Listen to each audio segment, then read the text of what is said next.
परम मंगल में परात्परखिलेश्वर अकारण करुणावरुणालय भक्तवांछा कल्पतरु तड़िद्वत विनिंदित पीतांबरधारी श्री बाल कृष्ण लाल की, महाप्रभु जगन्नाथ की वांगमयी शब्दमयी वाणीमयी प्रतिमूर्ति हम आप सबके मध्य में विराजमान श्रीमद् भागवत महापुराण को बारंबार प्रणाम। संत जनों के परम कृपा से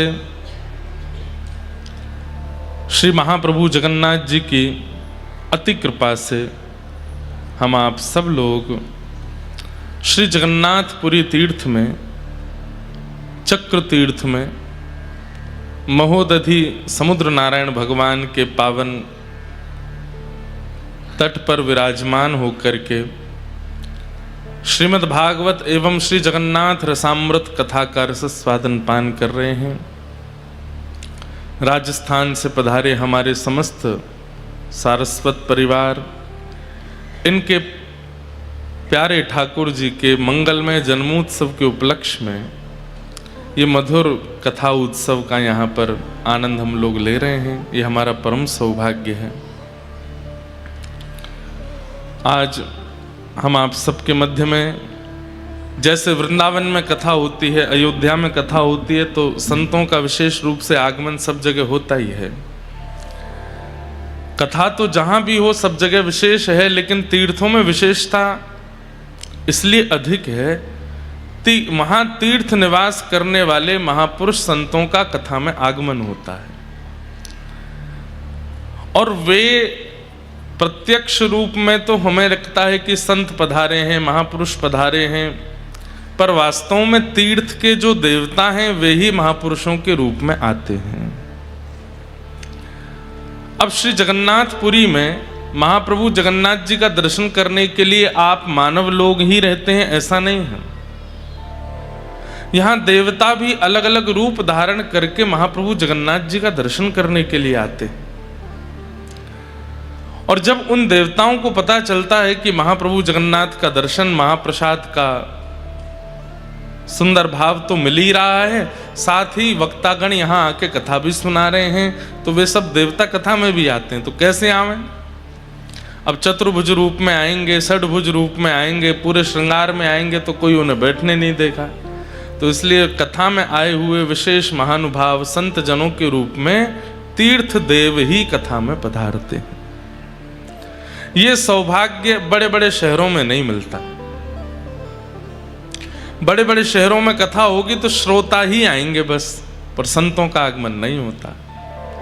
लेकिन तीर्थों में जब कथा होती है तो संत महापुरुष पधारते हैं और उनके दर्शन साक्षात वहां तीर्थ के देव के दर्शन के समान है। और एक और बात, तीर्थ के देवता ही आते हैं, स्वयं तीर्थ भी तो एक देव है।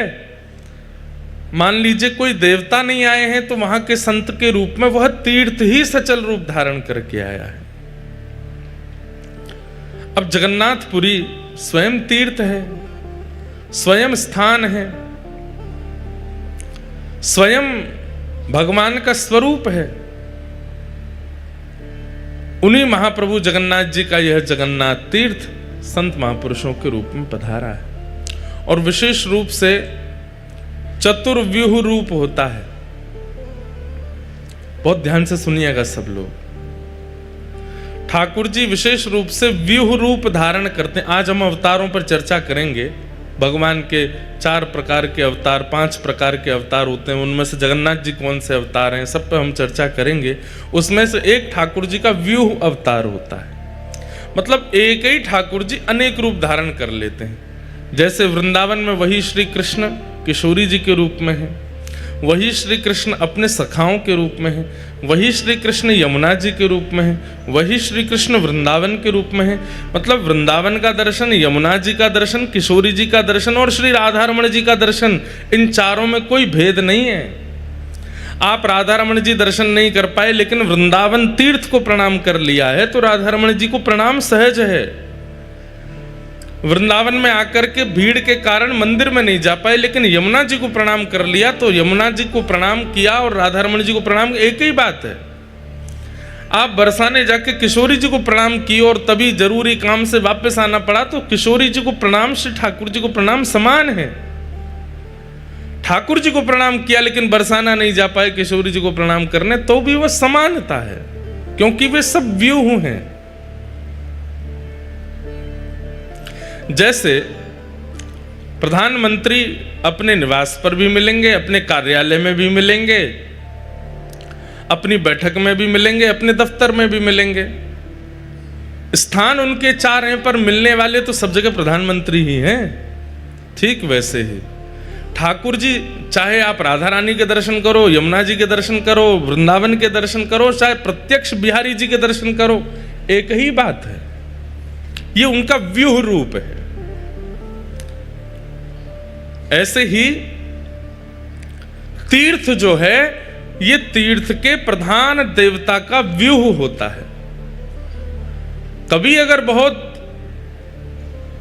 भीड़ होने के कारण महाप्रभु जगन्नाथ जी को आप दर्शन नहीं कर पाओ, आपसे रोज कोई पूछे आज महाप्रभु जगन्नाथ जी के दर्शन किए, भले ही आप मंदिर नहीं गए, फिर भी आपको हाँ में ही उत्तर देना है, हाँ किए। क्यों? क्योंकि ये जो साक्षात पूरा तीर्थ जगन्नाथपुरी है, ये भगवान का व्यूह रूप ही है। अगर इस रूप में और महाप्रभु जगन्नाथ जी के रूप में आप भेद मानते हैं, तो भी आपको भेदापराध लगेगा।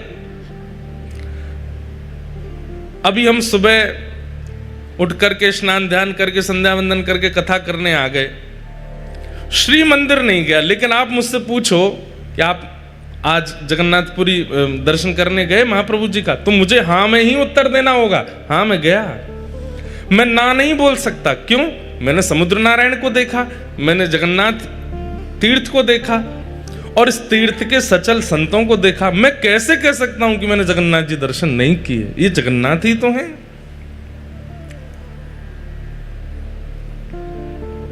सीधी बात,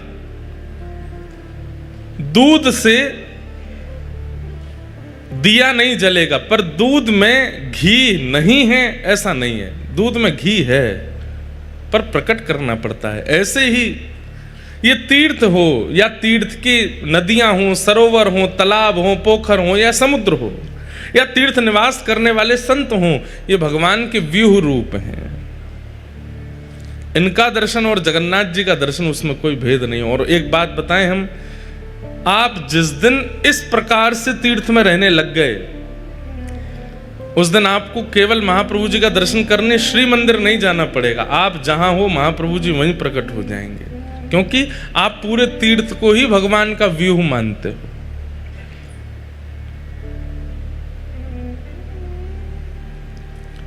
तो ऐसे हमारे सब संत जन कृपा करके पधारे हैं।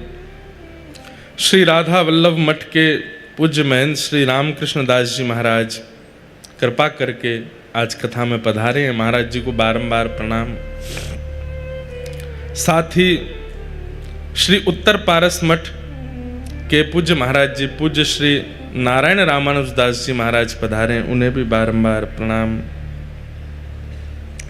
एवं पूज्य श्री शुभानंद पुरी जी महाराज, आपका तो दर्शन कल भी दास को प्राप्त हुआ, सबको मिला, आज भी आप पधारे हैं। हमारे श्री जीयर स्वामी मठ के पूजित श्री तिवारी जी महाराज भी आज कृपा करके पधारे हैं, जो हमारा दादा गुरु स्थान है। और एक बात आप सब लोगों को सुन करके आनंद होगा, आज बड़ी कृपा करके परम पूजनीय प्रातस्मरणीय हमारे पूज्य गुरुदेव भगवान पूज्य पिताजी महाराज भी वृंदावन से पधारे, और आज थोड़ी देर में उनका भी दर्शन प्राप्त होगा, वे भी कथा में पधारेंगे। जिनकी कृपा से ये भक्ति पथ चल रहा है, जिनकी कृपा से हम आप सब लोग आज कथा का आनंद सुख और श्री गिरधर लाल जी की सेवा का रस ले रहे हैं, उस कथा का मूल स्रोत तो श्री जगन्नाथपुरी है। यहीं के श्री जीयर स्वामी मठ से हमारे पूज्य गुरुदेव भगवान पूज्य पिताजी महाराज आपकी दीक्षा हुई। परम पूजनीय प्रातस्मरणीय श्री गरुणध्वजाचार्य जी महाराज वर्तमान में श्री जीयर स्वामी मठ के पूज्य महाराज जी परम पूजनीय प्रातस्मरणीय बारंबार वंदन करते हैं, जिनको हम अत्यंत पिता तुल्य स्नेह दास को प्रदान करते हैं, पिता के रूप में बैठ के एक वात्सल्य प्रदान करते हैं। ऐसे परम पूजनीय प्रातस्मरणीय श्री इंदिरा रमणाचार्य जी महाराज जी को बारंबार स्मरण करते हैं, प्रणाम करते हैं। पूज्य पिताजी महाराज के एक प्रकार से गुरु भाई। तो ये सब कृपा है, यहीं से हमारी ये पूरी परंपरा आनंदित हो रही है। भैया गंगा भले ही बनारस को पवित्र कर रही है, गंगा भले ही प्रयागराज को पवित्र कर रही है, गंगा भले ही ऋषिकेश हरिद्वार को पवित्र कर रही है, पर मूल उद्गम तो गंगोत्री है ना। इसलिए गंगोत्री की महत्वता, गंगोत्री का प्रणाम अद्भुत है। ऐसे ही हमारी व्यासपीठ, पूज्य पिताजी महाराज की व्यासपीठ आप सब लोगों को आनंदित कर रही है, भक्ति का प्रचार प्रसार एवं संचार कर रही है, पर उसका मूल प्रादुर्भाव तो जगन्नाथपुरी से है, श्री जेर स्वामी मठ से है। वहाँ के हमारे पूज्य श्री तिवारी जी महाराज पधारे हैं, उन्हें बारंबार हम प्रणाम करते हैं। और हमारी शीतल दीक्षा तो पूज्य पिताजी महाराज ने की। जब प्रथम बार व्यासपीठ पर विराजमान होने वाले थे 20 जुलाई 2015, तो शंख चक्र व्यासपीठ पर बैठने से 2 घंटा पहले धारण हुए। तो पूज्य पिताजी महाराज अचानक ही उनका क्रम बना। हमारे रामानुज परंपरा में तिथि, बार, नक्षत्र और मुहूर्त देखने की आवश्यकता नहीं है भगवत शरणागति के लिए। आपकी जब इच्छा हो जाए और गुरुदेव की कृपा हो जाए तो आप दीक्षा ग्रहण कर सकते हो। हमारे पूज्य नाना जी बोले पिताजी से, बोले आज को दिन बहुत बढ़िया है, लाला पहली बार व्यासपीठ पर बैठे हुए वारो है, आज से बढ़िया समय नहीं मिलेगा, श्री द्वारिका तीर्थ है, आप लाला को दीक्षा दो। और पूज्य गुरुदेव भगवान पिताजी महाराज ने हमें दीक्षा प्रदान की। शीतल दीक्षा पूज्य गुरुदेव भगवान ने दी। और इस बार आप सब लोगों के मध्य गुरु दीक्षा का क्रम करने से पूर्व तप्त दीक्षा, तप्त शंख चक्र हमें हमारी मूल गादी श्री तोताद्री मठ दक्षिण भारत के परम पूज्य पूज्य महाराज श्री ने तप्त दीक्षा प्रदान की। अद्भुत है यह परंपरा। महाप्रभु जगन्नाथ जी ने भी श्री रामानुजाचार्य जी से सेवा ग्रहण की, सेवा स्वीकार की। ऐसे हमारे सब आचार्य चरण आज पधारे हैं, सबके चरणों में बारंबार प्रणाम करते हैं। मंच पर विराजमान सब विप्रदेव, सब गंधर्वजन और आप सभी श्रोता भाई बंधु मातृशक्ति, सबको जय श्री कृष्ण। हाँ, इतने धीरे बोलो कि बगल वाले को भी आवाज नहीं आवे। जय श्री कृष्ण। देखो आवाज तो है आप में, पर पता नहीं क्या सोते रहते हैं, जाने क्या। अरे उत्साह में रहिए। जय श्री कृष्ण, जय सिया राम, जय श्रीमन नारायण, जय जगन्नाथ। महाप्रभु जगन्नाथ जी बड़ी कृपा कर रहे हैं। कल एकादशी थी और कल श्री सुदर्शन भगवान जी की सन्निधि में महादीप का दर्शन हुआ। रात्रि यहां से कथा पूरी करके गए। श्री सुदर्शन जी महाराज के नीचे महादीप दर्शन हुआ। हमारे सब सेवायत ऊपर जाते हैं, जाकर के वहीं महादीप करते हैं। फिर उसके बाद पूरी जगन्नाथपुरी की रक्षा हेतु, यहाँ के भक्तों की रक्षा हेतु, यहाँ के गजपति महाराज राजा की रक्षा हेतु महाप्रभु जगन्नाथ जी से प्रार्थना करते हैं, सुदर्शन जी से प्रार्थना करते हैं। इतना सुंदर दर्शन हो रहा था कल रात्रि में। उसके बाद महाप्रभु जी के बड़ श्रृंगार का दर्शन हुआ। पूरी दुनिया में एकमात्र श्री जगन्नाथ जी ऐसे ठाकुर हैं जो रात में विशेष श्रृंगार करते हैं। यहाँ की रीति कुछ अलग ही है। श्रृंगार दर्शन पूरे विश्व में कहीं भी ठाकुर जी के सुबह के सत्र में होते हैं, लेकिन महाप्रभु जगन्नाथ जी का श्रृंगार रात्रि में होता है। और रात्रि में मानो जैसे सब अर्चक गोपी बन जाते हैं, सहचरी बन जाते हैं, और सहचरी बनकर के महाप्रभु जी का श्रृंगार करते हैं। और वह श्रृंगार धारण करके महाप्रभु जगन्नाथ जी फिर वृंदावन रास के लिए प्रस्तुत होते हैं, रास में प्रस्तुत करते हैं। ऐसे जगन्नाथ जी को हम बारंबार प्रणाम करते हैं।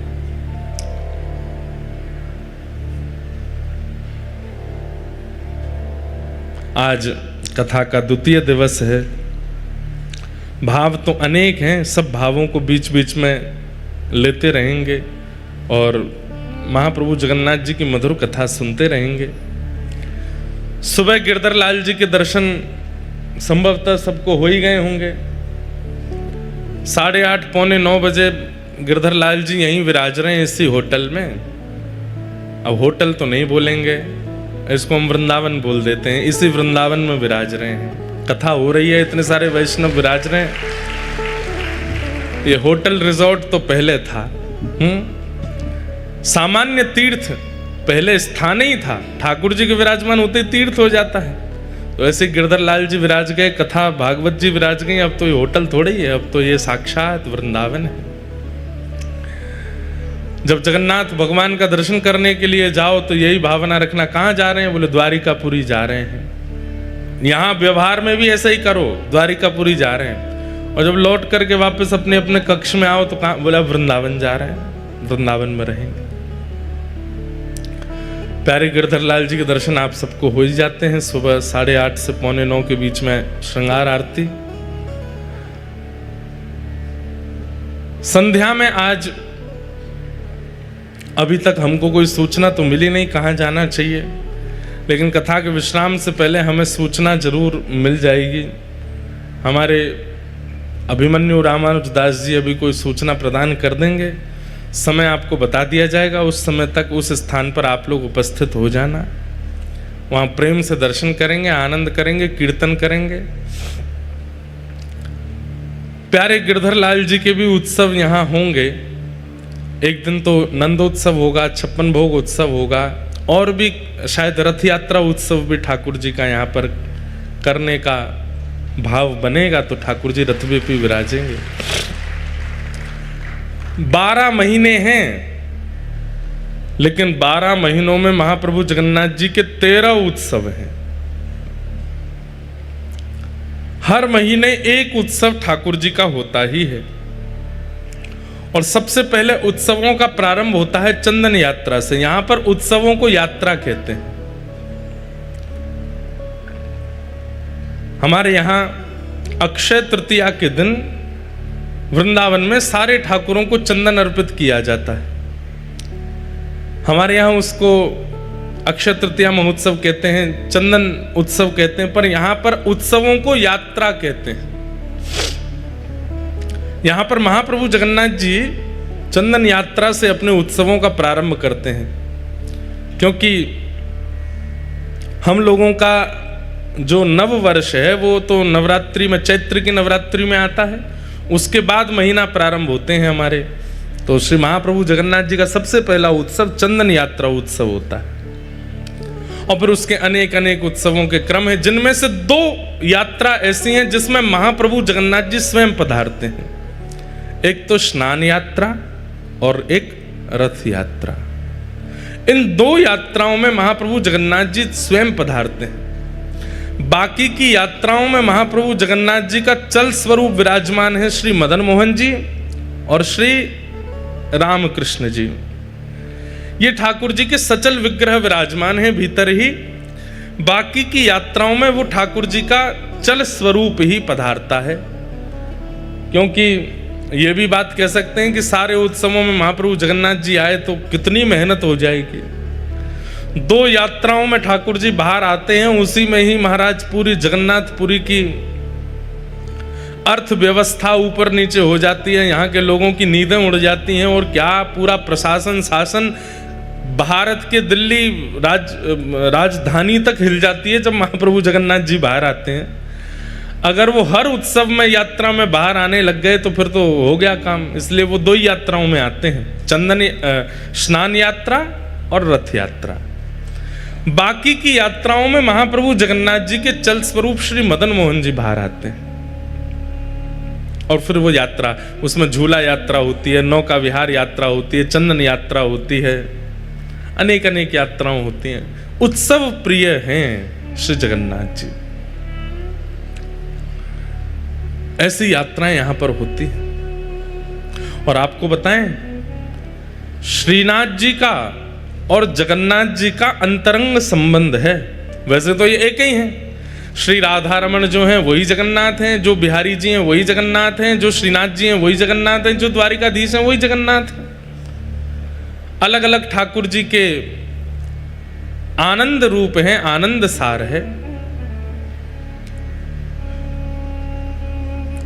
श्री गौड़िया वैष्णव परंपरा में श्री चैतन्य महाप्रभु के पूज्य गुरुदेव आचार्य चरण हुए श्री ईश्वरपुरी जी महाराज और श्री ईश्वरपुरी जी महाराज के पूज्य गुरुदेव हुए श्री माधवेंद्रपुरी जी महाराज। वे माधवेंद्रपुरी जी महाराज हमारे व्रजमंडल में विराजते थे और उन्हीं माधवेंद्रपुरी महाराज को श्रीनाथ जी ने दर्शन दिए थे गोवर्धन में। आज वृंदावन से पूज्य गुरुदेव भगवान भी यहाँ कृपा करके पधारे हैं आशीष देने के लिए। पूज्य गुरुदेव भगवान को बारंबार प्रणाम। तो हम क्या निवेदन कर रहे थे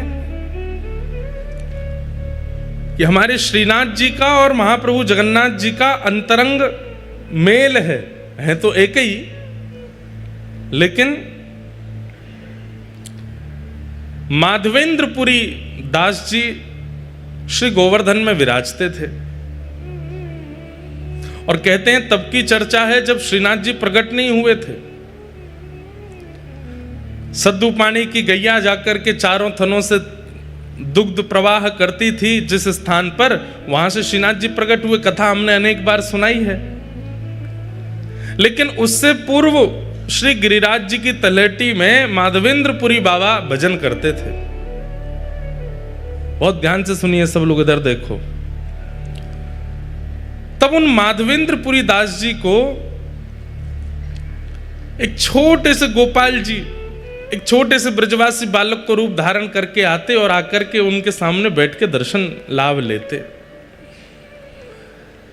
तब माधवेंद्रपुरी दास जी उनको बता दिया ठाकुर जी ने कि मैं ही परमात्मा हूं, मैं भगवान हूं, यहां लाला बन करके आनंद कर रहा हूं।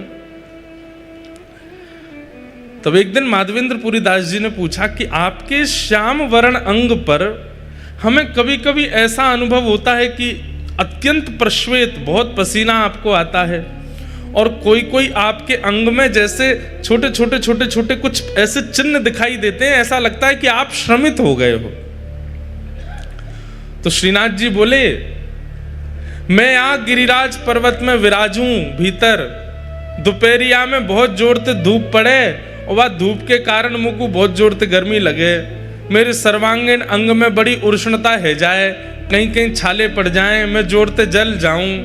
वैसे तो मुझको दूध को अभिषेक किया जाए, मुझको दूध पिवायो जाए, मुझको 56 भोग परवाए जाए, पंचामृत अभिषेक ते मेरो आनंद कियो जाए, पर वासे नैका देर के काजे तो सुख मिले, लेकिन फिरते ये पीड़ा हेन लग जाए। माधवेंद्रपुरी दास जी बोले, तो भगवान आज्ञा करो, आपकी ये पीड़ा हमेशा के लिए दूर कैसे होगी। बोले कि बढ़िया वारो कपूर और चंदन में घिस करके केसर मिश्रित करके जब चंदन तैयार करके मेरे श्री अंग पे लगाए जाएगो तब मुझको सुख मिलेगो। तो माधवेंद्रपुरी दास जी बोले, तो मैं चंदन तैयार कर देता हूं। बोले कि ना, ऐसा वैसा चंदन नहीं, अब लगाओ तो फिर बढ़िया वारो लगाओ। तो बोले बढ़िया वारो चंदन कहाँ मिलेगा वो बताओ। बोले सबसे बढ़िया कपूर मिले चक्र तीर्थ में, जगन्नाथपुरी, और सबसे बढ़िया मलय चंदन, मलियागिरी चंदन भी कहाँ मिले। बोले जगन्नाथपुरी में। और बोले वहां मेरो एक स्वरूप है, वह स्वरूप को रोज चंदन लागी हुए, रोज चंदन लगाए जाए। आप तो वहीं जाओ और वहां से चंदन लेकर के आओ और आकर के मेरे श्री अंग पे लगाओ, तब मुझको सुख मिलेगा। तब माधवेंद्रपुरी दास जी श्रीनाथ जी की आज्ञा प्राप्त करके निकले हैं नीलाचल धाम के लिए, ठाकुर जी के सुख के लिए। देखो एक बात, हम लोग ठाकुर जी की सेवा में कोई भी सामग्री प्रस्तुत नहीं कर सकते। उस सामग्री में भी सर्वश्रेष्ठ सामग्री जो हो, और वो सामग्री भी सर्वश्रेष्ठ रूप से जहां निर्मित होती हो, वही ठाकुर जी की सेवा में लानी चाहिए। स्वयं श्रीनाथ जी माधवेंद्र जी से बोले, वो चंदन तो तुम यहीं घिस दोगे, लेकिन बढ़िया वारो तो वहीं मिलेगो, बढ़िया वारो कपूर तो वहीं मिलेगो, वहां ते लेके आओ। इसका मतलब क्या है? ठाकुर जी को विशेष प्रिय नहीं है, लेकिन वो हमें परखते हैं कि हमें प्रस्तुत करने के लिए कुछ विशेष देना उचित लगता है कि नहीं, वो ठाकुर जी देखते हैं। अब चंदन यात्रा पे आप अपने घर पे चंदन घिस के लगा दो ठाकुर जी को, ठाकुर जी कहेंगे ठीक है, काम चलाओ तो कर ही दियो काम, लेकिन आप पूरी उसकी व्यवस्था करो, वहां से जल मंगा रहे हैं, वहां से कपूर मंगा रहे हैं, वहां से केसर मंगवा रहे हैं, 4 आदमियों को भेज के कर रहे हैं, स्वयं जाकर के कर रहे हैं, उससे ठाकुर जी और ज्यादा प्रसन्न होते हैं। देखो मेरे सुख के काजे कितना श्रम कर रहे हो है। हमारे गिरधर लाल जी की स्नान यात्रा पर स्नान होता है। अब स्नान यात्रा, स्नान कराना है, टोंटी का जल भरो, करा दो स्नान, उसमें थोड़ा केसर आदि डाल दो, करा दो स्नान। नहीं, हम हमारे सब वैष्णव, सब हमारे जितने मित्र परिकर हैं, जितने हमारे पंडित जी, सबके साथ अवसर होगा, कथा नहीं है तो स्वयं जाएंगे। कहाँ? उत्तराखंड। उत्तराखंड में श्री यमुना जी सबसे पहले पृथ्वी पर जहां आती हैं, उस स्थान का नाम है कटा पत्थर। कटा पत्थर में जाएंगे उत्तराखंड में, वहां से स्नान करके विधि पूर्वक प्रत्येक कलश का पूजन करेंगे। कलश का पूजन करके फिर वहां से शुद्ध यमुना जी का जल, क्रिस्टल वाटर, बिल्कुल दिख जाए नीचे तक महाराज, वहां से यमुना जी लाएंगे। और फिर उन यमुना जी को वृंदावन ला करके, फिर वृंदावन में जो यमुना जी हैं उनको बढ़िया क्योंकि वृंदावन में यमुना जी तो पूरी सब अपवित्र कर दी लोगों ने, तो 2-4 कपड़े की परत लगा के उन यमुना जी को भरेंगे। फिर वो यमुना जल कटा पत्थर वाले जल में थोड़ा थोड़ा मिला देंगे, तो फिर भाव हो जाएगा यमुना तट का, वृंदावन तट का यमुना जल। फिर उससे ठाकुर जी को स्नान कराते हैं, रात भर मटकों में भर के रखते हैं, ठंडा बिल्कुल शीतल जल हो जाता है। फिर उन जलों में किसी में पुष्प, किसी में सुगंधी, किसी में अष्टगंधा, किसी में कुछ, सब मिला करके फिर ठाकुर जी को स्नान कराते हैं। अब स्नान ही तो कराना है, करा दो ऐसे ही नहीं। मैंने एक बात कथा में कही है कि भक्ति में ठाकुर जी प्रस्तुतिकरण देखते हैं कि आपकी प्रस्तुति कैसी है। उठाए कर दिया, उठाए भोग लगा दिया, थाली में लाए सामने धर दिया कर। ठाकुर जी भी ऐसे फिर पाते नहीं है, बोले कि बेमनते तू करे, मैं काहे को पावे आऊं। लेकिन जब ठाकुर जी देखते हैं कि बड़े प्रयास करता है, बड़ा श्रम करता है, बड़ा परिश्रम करता है, मनोबुद्धि लगन से लगता है, ठाकुर जी आते हैं स्वीकार करने। इसलिए कभी भी उत्सव कीजिए, उस उत्सव को काम चलाओ मत कीजिए, या तो करिए मत, और करो तो फिर उसमें इतना लगन से करो, इतनी विशेषता प्रकट कर दो। आप कहेंगे महाराज जी आपने जितने क्रम बताए वो तो धनवानों के हैं, धनवान ही कर सकते हैं ये सब, और जिन पर धन नहीं हो वो क्या करें। भाई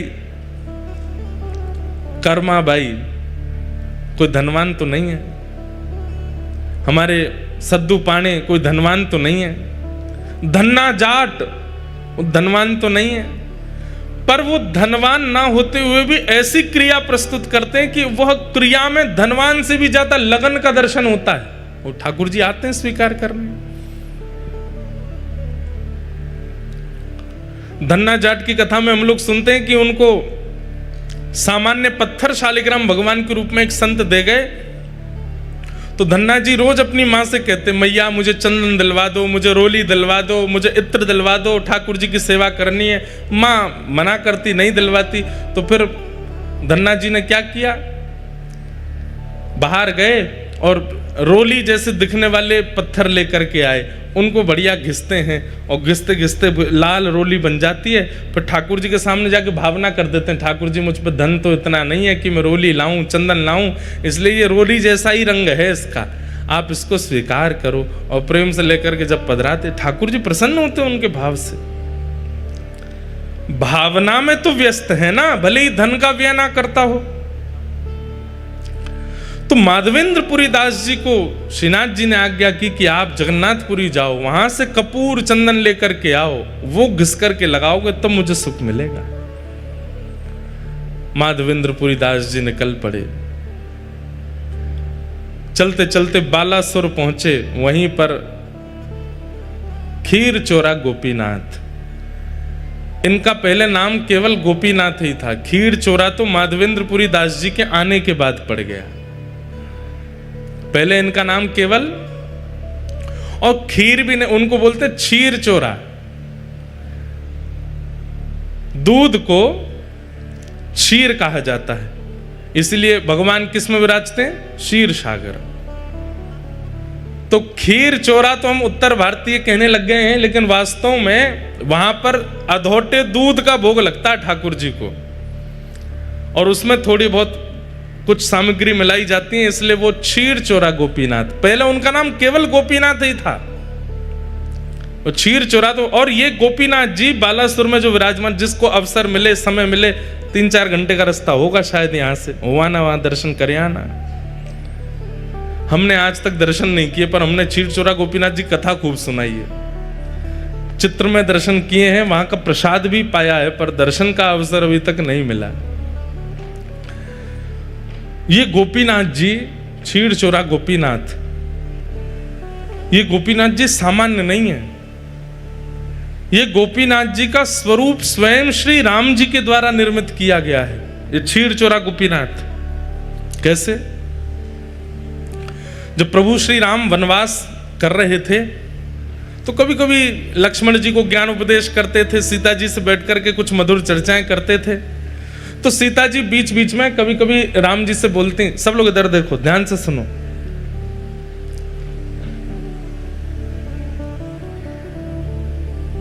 राम जी से कहती,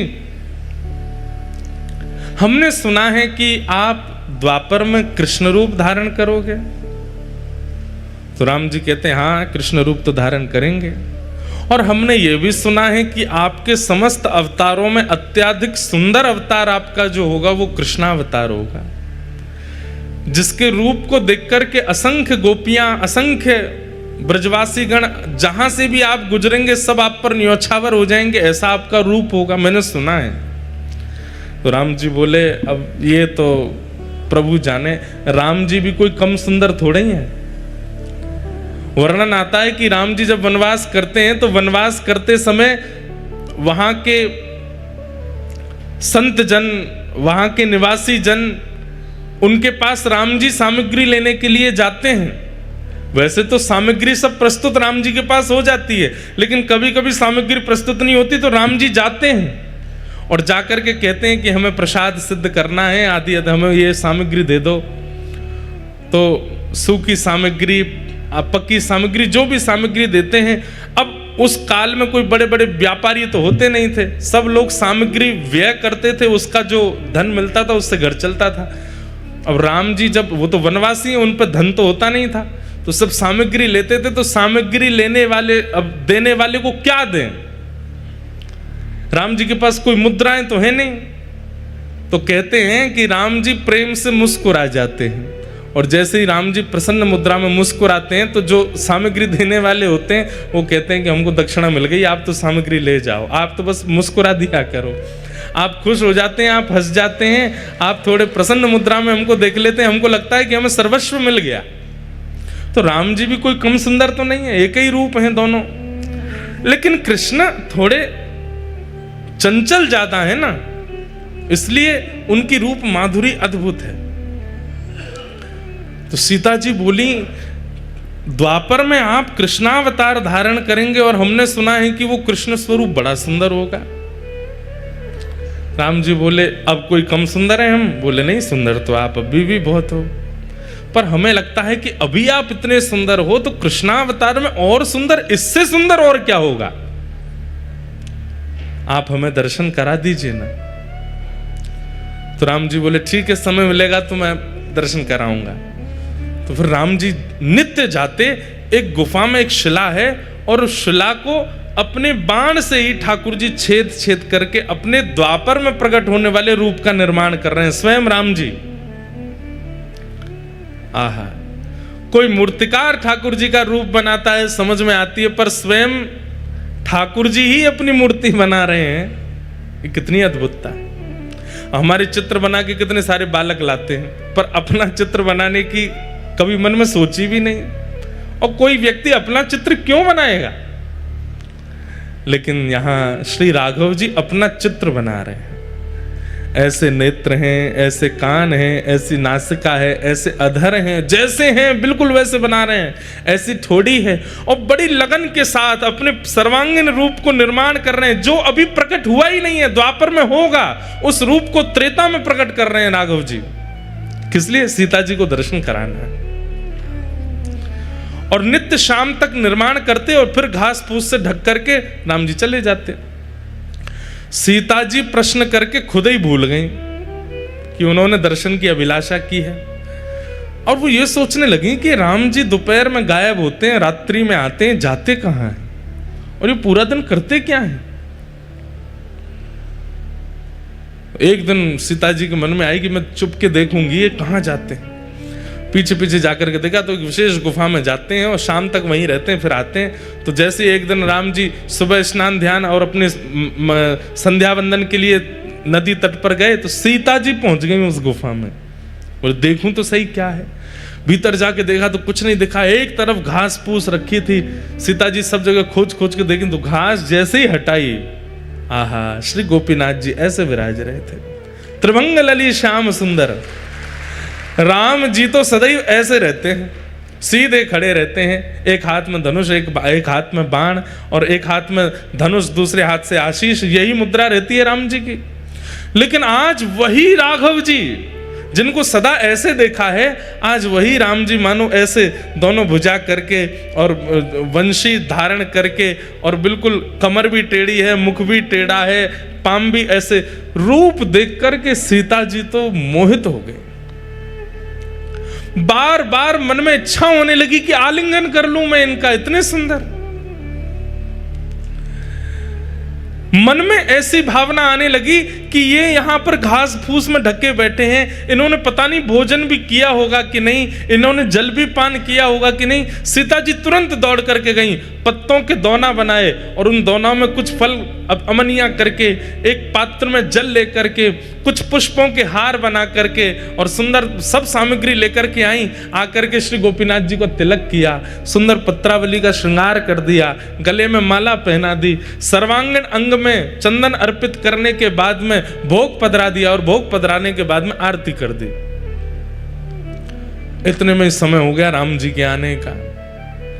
राम जी जैसे ही आए, आकर के देखा कि यहां तो सीता जी नाच रही हैं मगन होकर के गोपीनाथ जी के आगे। राम जी बोले, देवी ये आपने क्या कर दिया? अरे ये देखो कितने सुंदर हैं, हमें तो आपने सारे तीर्थों में सब स्थान देवताओं के दर्शन कराए, इन देवता का दर्शन क्यों नहीं कराया हमको? ये बेचारे घास फूस में ढके रखे थे, हमने इनका भोग लगा दिया, माला पहना दी, चंदन पधरा दिया। राम जी बोले, देवी ये कोई स्थान देवता नहीं थे, तो आपने हमसे जिज्ञासा की थी कि द्वापर के रूप का दर्शन कराओ, तो मैं अपने हाथ से ही अपना रूप बना रहा था, ये मेरे द्वापर का स्वरूप है। सीता जी बोली, ये आपके द्वापर का स्वरूप है? बोले, जी यही श्री कृष्ण है। सीता जी तो भाव विह्वल हो गए, बोले कि आप वचन दीजिए। बोले, क्या? आप अकेले नहीं आएंगे द्वापर में, द्वापर में एक रूप से तो मैं लक्ष्मी ही आपकी परांबा जगदम्बा रुक्मणी बनकर के आऊंगी, पर इस रूप का आस्वादन करने के लिए आपको मुझे पूर्व में भी बुलाना पड़ेगा। उसमें मैं केवल आपको देखूंगी, आपका प्रेम स्वीकार करूंगी, आपको देखकर के नृत्य करूंगी, आपको देखकर बस मेरी एक ही क्रिया होगी, ना भोजन करना, ना जलपान करना, ना शयन करना, केवल आपको देखना। तब राम जी बोले, ठीक है, आप ही साक्षात किशोरी जी के रूप में प्रकट हो जाना, श्री राधा रानी बनकर के आ जाना और मेरे रूप लावण्य का खूब सुख लेना। लेकिन देवी तुमने इनका तिलक क्यों कर दिया, इनको माला क्यों पहना दी, इनको? बोले, क्यों? अभी ये पूरे बने नहीं है, अभी मुझे और निर्माण करना है, अभी ये पूर्ण रूप से सिद्ध नहीं हुए, अभी थोड़ी बहुत।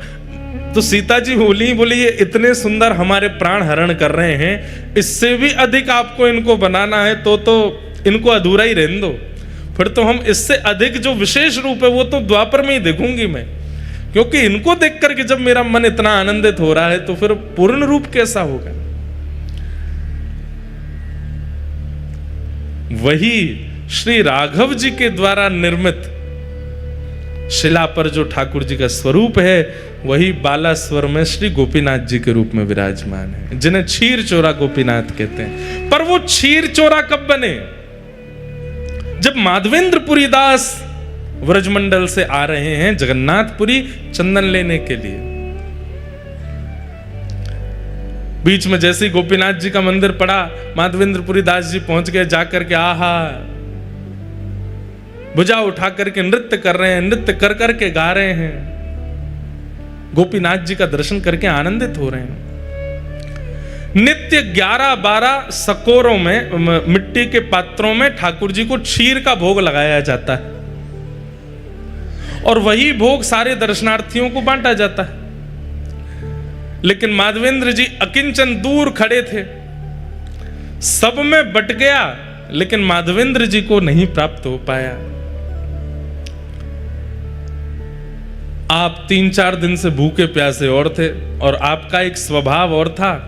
माधवेंद्र संतों के भी अपने अपने स्वभाव होते हैं। जैसे कई संतों का नियम होता है, हमारे वृंदावन में आज भी हैं, जो भिक्षा याटन करते हैं, जो मधुकरी मांगने के लिए जाते हैं, उनका समय है, वो इतनी देर ही आपके द्वार पर रहेंगे, ना तो आपको बुलाएंगे ना डोरबेल बजाएंगे, बस आपके द्वार पर खड़े होकर मंजीरा लेकर के कीर्तन करेंगे। आपने सुन लिया तो दौड़ के जाओ और जो भी मधुकरी है ला करके उनको दे दो। यो नहीं कि बैल पे बैल बजाए जा रहे हैं, गेट खटखटा रहे हैं, अरे जल्दी लाओ भिक्षा लेकर के आओ हमको दे दो। ब्रज में ऐसे संत नहीं रहते। ब्रज में क्या है, मंजीरा लेकर के जाएंगे, आपके द्वार पर खड़े होकर के हरे कृष्ण हरे राम या राधे कृष्ण राधे श्याम, जो कीर्तन प्रिय लगेगा वो कीर्तन करेंगे। उसका भी उनका समय बंधा हुआ है, 3 मिनट 4 मिनट 5 मिनट, उतनी देर ही कीर्तन करेंगे। उतनी देर में आपने कुछ दे दिया तो ठीक, नहीं तो भूखे ही चले जाएंगे और जाकर के भूखे ही सो जाएंगे, मांगेंगे नहीं। इसलिए ब्रज की कई माताएं हमारे घर पे भी संत जन पधारते हैं, बगल में ही भागवत निवास करके स्थान है, वहां के महापुरुष पधारते हैं, तो वे भी आकर के द्वार पर खड़े हो जाएंगे। आपको पता चल जाए तो भिक्षा दे दो, नहीं तो चले जाएंगे। और उनका टाइम फिक्स है 6:15, तो मतलब 6:15 बजे ही आएंगे। हमारी माता जी अगर स्वयं रहती हैं तो स्वयं पहले ही बना करके दे आती हैं, और नहीं रहती हैं तो जो घर पर रहेगा उसको सारे काम बाद में बताएंगी। ये कमरा देख लेना, वो ये सब बाद में, सबसे पहले बताएंगी शाम को 6:15 बजे वो भागवत निवास के महाराज जी आएंगे, उनके लिए इतनी रोटी दाल चावल सब तैयार करके मधुकरी उनको दे देना। और कई बार हमने देखा कि जब घर लौट के जाते हैं, पूज्य पिताजी भी अनुभव करते हैं, तो माता जी सबसे पहले पूछेंगी बाबा आए शाम को मधुकरी दई, और वो सामने जो घर पे रुके वो अगर के अरे मैया कल तो हम लेट हो गए बाबा चले गए, तो माँ इतनी उदास हो जाती है कि बेचारे बाबा कल मधुकरी नहीं पाए होंगे। ऐसे मधुकरी पाकर के हमारे व्रज में संत रहते हैं।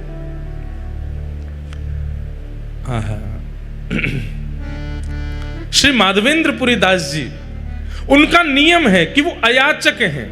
भूख लगेगी प्यास लगेगी लेकिन मांगेंगे नहीं, कोई स्वयं दे जाए तो छोड़ेंगे नहीं तो पालेंगे। और वही माधवेंद्रपुरी दास जी भूखे तो थे लेकिन गोपीनाथ जी का दर्शन करके नृत्य कर रहे थे। पुजारी जी सबको बांट रहे थे, लेकिन माधवेंद्रपुरी दास जी पीछे खड़े तब तक पहुंचे तो सारा भोग बट गया, उनको नहीं मिला। प्रणाम करके दंडवत करके नृत्य करते हुए दूर बाहर जाकर के एक वृक्ष के नीचे माधवेंद्रपुरी दास जी बैठ गए। बंधुओं, हम लोगों से अपराध गलती हो जाती है, पर ठाकुर जी सब याद रखते हैं। अर्धरात्रि में ही श्री गोपीनाथ जी ने दर्शन दिए, किसको? पुजारी जी को। और पुजारी जी के स्वप्न में जाकर के बोले सुनो, बोले हाँ, आज इतने सारे रसिक जन दर्शन करने के लिए आए, सबको तुमने हमारी क्षीर प्रसादी बांट दी, पर पीछे एक ब्रजमंडल के माधवेंद्रपुरी दास जी खड़े थे, उनको तुमने कुछ नहीं दिया। तो पुजारी जी बोले जय जय, अपराध हो गया, हमसे गलती हो गई, हमको याद नहीं रहा। अब तो कल क्षीर बनेगी, रात्रि में भोग लगेगा तब दे दूंगा। अरे बावड़े, वो 5 दिन के भूखे हैं और कल और उनको भूखा रखोगे और रात्रि में जाके क्षीर को भोग दोगे, इतनी प्रतीक्षा वो कैसे करेंगे? तो प्रभु आप ही बताओ क्या करें फिर। दोपहर में राजभोग का प्रसाद दे देंगे, मंगला भोग का बोले वो सब नहीं, जो हमारे क्षीर भोग प्रसाद में सुख है वो राजभोग और मंगला में नहीं है, वही देना था उनको। पुजारी जी कान पकड़ने लगे, बोले आज तो अपराध हो गया, क्षमा करो। ठाकुर जी बोले नहीं, अभी उठो, स्नान करो, मंदिर खोलो और भीतर जाओ, वहां से क्षीर भोग लाओ। बोले क्षीर भोग तो सबरो बट गयो, कुछ बचा ही नहीं है, कहां से लाऊं? बोले मंदिर में आके देखो तो सही, एक पात्र रखा है। स्नान ध्यान करके मंदिर में जा करके देखा तो महाराज वहां पर कोई पात्र दिखा नहीं। पुनः नेत्र बंद करके ठाकुर जी से कहे कहां है पात्र, आज्ञा तो करो। बोले हमको पता था कि तुम सब में बांट दोगे, माधवेंद्र जी को छोड़ दोगे, इसलिए हमने पहले ही एक सकोरा उठा के अपनी जेब में रख लिया है, हमारी जेब टटोलो। जैसे ही पुजारी जी ने ठाकुर जी की जेब देखी तो एक जेब में सकोरा धरा था खीर का। निकालते ही पुजारी जी के नेत्र सचल हो गए। बोले आप गोपीनाथ नहीं हो, आप चित चोरा गोपीनाथ नहीं हो, आप माखन चोरा गोपीनाथ नहीं हो, आप तो क्षीर चोरा गोपीनाथ हो। अपने भक्त को देने के लिए चोरी करते हो। ठाकुर जी बोले अब विलंब नहीं करो, मेरा पेट मेरे सामने भोग पधराने से नहीं भरता है। मेरे सामने पधराई हुई वस्तु जब मेरे भक्तों को पवाई जाती है तब मुझे शांति मिलती है, तब मुझे आनंद मिलता है। जब तक माधवेंद्र जी को प्रसाद नहीं मिलेगा मुझे नींद नहीं आएगी। जल्दी जाओ पवा दो। पुजारी जी दौड़े गए। रात्रि के 2-3 बजे होंगे, तब घड़ी तो नहीं थी पर अर्धरात्रि हो रही थी और माधवेंद्र जी नेत्रों से अश्रु प्रवाह एक वृक्ष के नीचे बैठे। पुजारी जी दौड़ करके गए और जाकर के कहा माधवेंद्रपुरी दास आप ही हैं क्या? माधवेंद्र जी बोले आपको हमारा नाम कैसे पता? बोले भैया किसी का परिचय सेठ कराते हैं, किसी का परिचय नगरवासी कराते हैं, पर आपका परिचय तो स्वयं श्री गोपीनाथ जी ने दिया है, स्वयं ठाकुर जी ने आपका नाम बताया है। माधवेंद्र जी बोले वो मेरा नाम जानते हैं? बोले जी उन्होंने ही आपका नाम बताया। और आपको खीर भोग नहीं मिला था आज? बोले नहीं मिल पाया था, आपने सब में बांट दिया, हम तक पहुंच ही नहीं पाए। बोले लो ठाकुर जी ने आपके लिए खीर, और पूरी वृत्तांत बताया कि ठाकुर जी ने अपनी जेब में छुपा करके रखी आपको देने के लिए। आहा, माधवेंद्रपुरी दास जी तो वहीं नृत्य करने लगे, रुदन करने लगे, अश्रुपात होने लगा नेत्रों से। हाँ गोपीनाथ, प्राण गोपीनाथ, जीवन गोपीनाथ कहकर के रोने लगे। खीर भोग पाया। और ये कथा जब प्रातःकाल होते पूरे नगर में प्रसिद्ध हुई, नगर के बाद प्रांत में प्रसिद्ध हुई और पूरे भारत में प्रसिद्धि हो गई और ठाकुर जी का नाम बदल गया, खीर चोरा गोपीनाथ। उससे पहले त्रेता से लेकर के द्वापर तक वे केवल गोपीनाथ थे, लेकिन माधवेंद्रपुरी दास जी के आते उनका नाम क्षीर चोरा गोपीनाथ पड़ गया। बोलो क्षीर चोरा गोपीनाथ की। आहा, ऐसे प्यारे हैं प्यारे ठाकुर जी। माधवेंद्रपुरी दास जी को श्रीनाथ जी ने भेजा है, जाओ जाकर के जगन्नाथपुरी से चंदन लेकर के आओ। और तभी जब सुनिए सब लोग ध्यान से इधर देखो, माधवेंद्रपुरी दास जी जब यहां से कपूर चंदन लेकर के गए, घिस करके श्रीनाथ जी को अर्पित करवाया और बोले फिर अकेले श्रीनाथ जी को क्यों लगा मैं, तो फिर गोपीनाथ जी वृंदावन में, गोविंद देव जी, मदन मोहन जी, राधा रमन जी, सब जगह वो चंदन वितरण किया। और तब से आज तक हमारे सब श्री कृष्ण तीर्थों में चंदन यात्रा होती है, चंदन उत्सव होता है। अक्षय तृतीया को ठाकुर जी को चंदन पधराया जाता है। उसके शास्त्रीय प्रमाण, वैदिक प्रमाण, पौराणिक प्रमाण भी हैं और एक भावना का प्रमाण यह भी है कि चंदन यात्रा जो है ये सबसे प्रथम उत्सव है साल का। चैत्र में हमारी नए साल का प्रारंभ होता है, सबसे पहला उत्सव अक्षय तृतीया आती है। और उस अक्षय तृतीया में महाप्रभु जगन्नाथ जी अपने सारे मंदिरों में चंदन भेजते हैं, चंदन लगाते हैं अपने ही स्वरूपों को। बड़ी बड़ी भावना है। तो इस प्रकार हमारे श्रीनाथ जी और जगन्नाथ जी, वैसे सबरे ठाकुर इंटरकनेक्टेड हैं। अब आपको पता है जगन्नाथ भगवान का प्रादुर्भाव कहाँ हुआ? श्री जगन्नाथ जी का रूप जो है ये कहाँ प्रकट हुआ? कहाँ प्रकट हुआ? द्वारिका हमसे ही सुना है आपने तभी बोल रहे हो। ये कथा तो हमने ही सुनाई है, वैसे तो सभी सुनाते हैं, पर जगन्नाथ जी का प्रादुर्भाव प्रकट स्थली जो है वो है द्वारिका। द्वारिका में व्रजवासियों की चर्चा सुनते हुए श्री महाप्रभु जगन्नाथ जी प्रकट हो गए। नारद जी देख करके घबरा गए। बंधुओं, बहुत रोया होना व्यक्ति,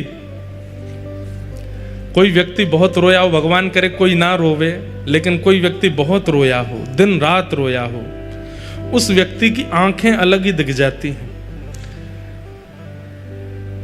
ध्यान से सुनिएगा, अतिशय रुदन करने वाले व्यक्ति के पलकों के पास दोनों तरफ ऊपर नीचे आपको लाली मां का दर्शन होगा, लाल लाल हो जाते हैं।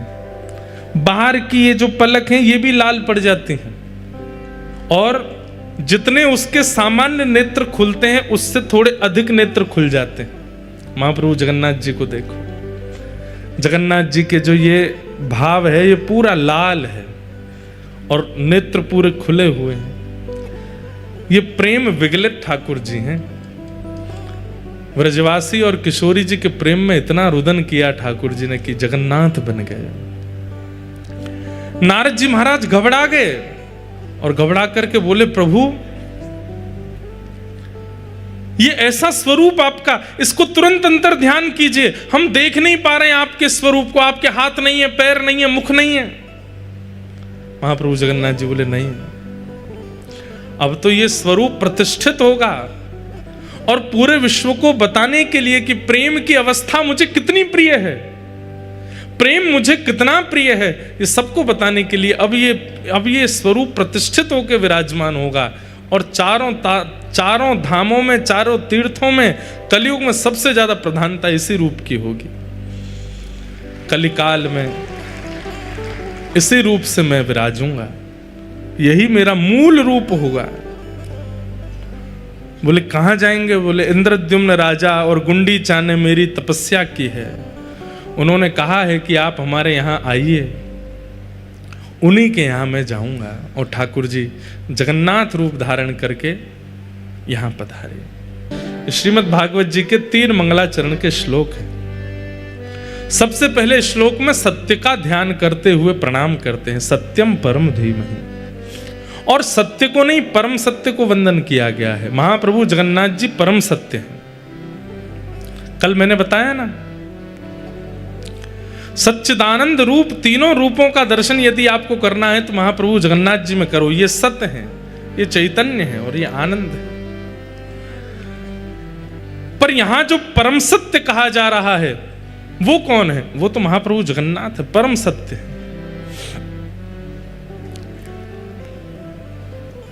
ऐसे परम सत्य श्री महाप्रभु जगन्नाथ जी को हम प्रणाम करते हैं, वंदन करते हैं। एकमात्र ऐसे ठाकुर हैं, भक्त वत्सल ठाकुर हैं, जो पूरे ब्रह्मांड में एकमात्र ऐसे ठाकुर जी हैं जो स्वयं निकल करके आते हैं और पूरे जनमानस को दर्शन देते हैं, सबको दर्शन देते हैं। कोविड आ गया, पूरी दुनिया की व्यवस्थाएं बदल गई, लेकिन महाप्रभु जगन्नाथ जी का तब भी दर्शन हुआ। बंधुओं, 5 प्रकार के अवतार होते हैं। पहले अवतार, वैसे तो 24 अवतार आदि सब हैं, पर भगवान 5 प्रकार से आते हैं। ठाकुर जी का पहला अवतार है परावतार। परावतार का मतलब होता है सर्वव्यापकता।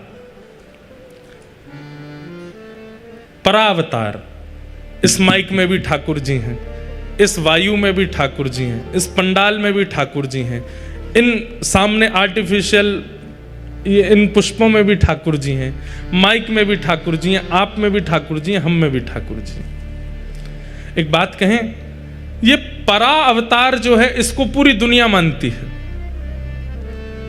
चाहे वो ईसाई हो, चाहे वो मुस्लिम हो, चाहे वो कोई भी हो। परा अवतार ठाकुर जी का सब मानते हैं।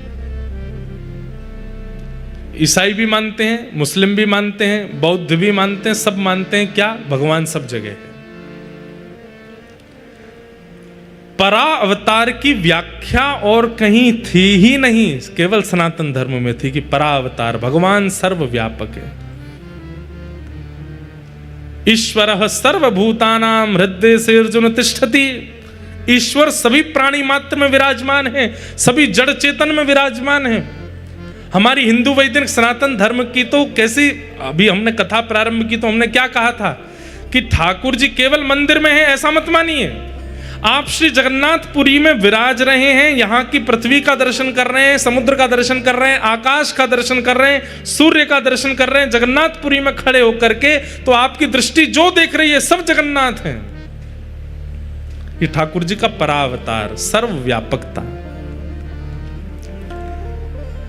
लेकिन सर्वव्यापकता से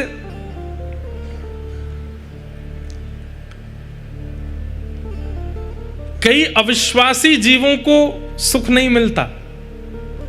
ठाकुर जी सर्वत्र हैं, हरि व्यापक सर्वत्र समाना, सर्वत्र व्यापकता है उनकी। लेकिन कई लोगों को विश्वास प्रतिष्ठित करने के लिए सर्वव्यापकता कहने मात्र से काम नहीं चलेगा। ये बात मानने की हो सकती है कि ठाकुर जी सर्वव्यापक हैं, लेकिन कई बार हम मानव हैं ना, हम लोगों के चित्त में दोष बहुत जल्दी आ जाते हैं। सर्वव्यापकता ठाकुर जी की है तो फिर किसी को पाप करना ही नहीं चाहिए था। बहुत ध्यान से सुनिएगा, ठाकुर जी सब जगह हैं तो फिर दुनिया में पाप होने ही नहीं चाहिए। सबको ये बात लगनी चाहिए, पता होनी चाहिए ठाकुर जी देख रहे हैं, ठाकुर जी यहाँ भी तो हैं, यहाँ भी तो बैठे, लेकिन फिर भी व्यक्ति पाप क्यों कर देता है? क्योंकि उसके अंदर ये बात पूर्ण रूपेण प्रतिष्ठित नहीं है कि ठाकुर जी सर्वव्यापक हैं। ठाकुर जी का प्रथम अवतार है परावतार। इसलिए ठाकुर जी परावतार से एक और अवतार धारण करते हैं, जिससे लोगों के मन में थोड़ी ये तो भावना आ जाए कि भाई यहां ठाकुर जी तो बैठे ही हैं, यहां मुझे कुछ नहीं करना। और उस अवतार का नाम है विभव अवतार। तो विभव अवतार ठाकुर जी के कौन से हैं? राम अवतार, कृष्ण अवतार, परशुराम अवतार, कूर्म अवतार, कच्छप अवतार, नृसिंह अवतार, वराह अवतार। इन अवतारों में रूप धारण करके ठाकुर जी ने परावतार की पुष्टि कर दी। अच्छा, तुम नहीं मानते सब जगह भगवान है, तो लो मैं खंभ से प्रकट होकर के दिखा देता हूं कि मैं यहां भी हूं। तुम सब जगह मेरी व्यापकता नहीं मानते, तो लो मैं कछुए में आकर के तुम्हें बता दूंगा कि इसमें भी मैं हूं। तुम सब जगह मेरी व्यापकता नहीं मानते, तो अत्यंत जिसको अलग माना जाता है, जिसको कोई छूता भी नहीं है, ऐसे वराह के रूप में भगवान प्रकट हो गए। बोले लो तुम जिसको छूते तक नहीं हो उसमें भी मैं हूं। ठाकुर जी ने विभव अवतार धारण कर लिया। परावतार सब जगह भगवान, परा में विभव बन करके ठाकुर जी सब जगह प्रकट होने लगे। लोगों के अंदर और विश्वास बढ़ने लगा। लेकिन विश्वास कहां तक सीमित रह गया? अयोध्या में राम जी हैं, वृंदावन में कृष्ण हैं, जगन्नाथपुरी उड़ीसा में जगन्नाथ हैं, द्वारिका में द्वारिकाधीश हैं, दक्षिण में रंगनाथ हैं, तब भी सर्वव्यापकता नहीं हो रही थी।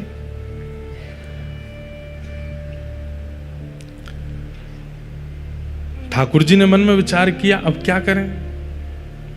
अब इस सर्वव्यापकता को कैसे और ज्यादा रूप धारण कराएं? तब ठाकुर जी ने व्यूह अवतार धारण किया।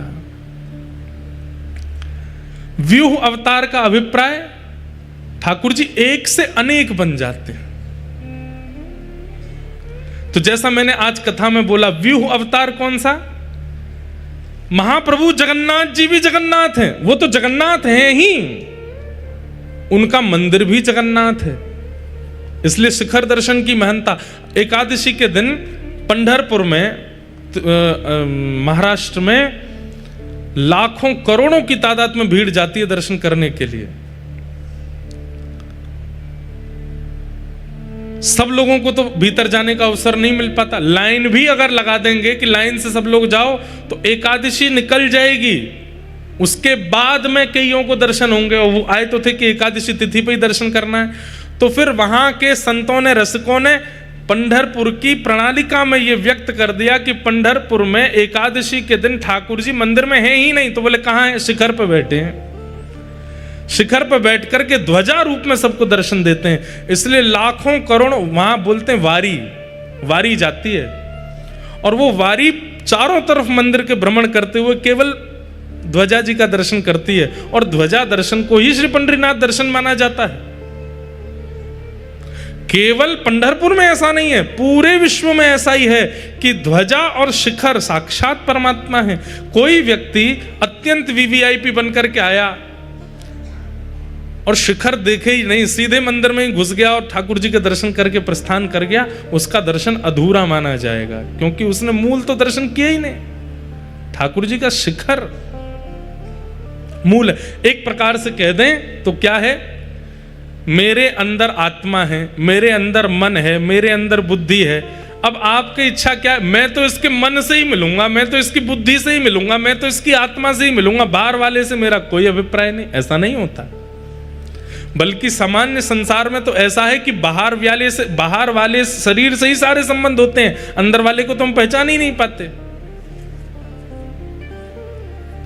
उल्टा होना चाहिए, मंदिर में भीतर वाले का दर्शन बाद में, बाहर वाले का दर्शन पहले। और संसार में व्यक्ति के भीतर पहले झांको, बाहर वाले से ज्यादा आकर्षण मत रखो।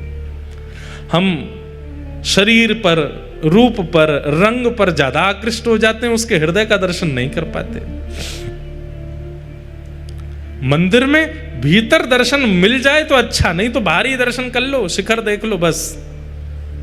और संसार में व्यक्ति के बाहर से ज्यादा प्रभावित मत हो, उसके भीतर झांको, भीतर देखो। तो व्यूह रूप क्या है?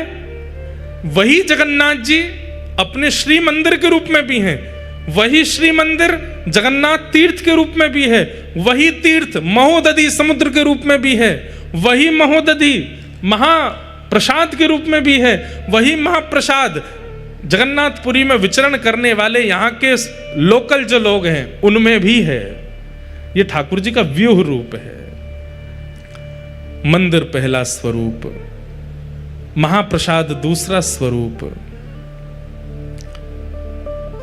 महोदधि समुद्र तीसरा स्वरूप, यहां निवास करने वाले जनमानस चौथा स्वरूप। ये चतुर्व्यूह हो गया।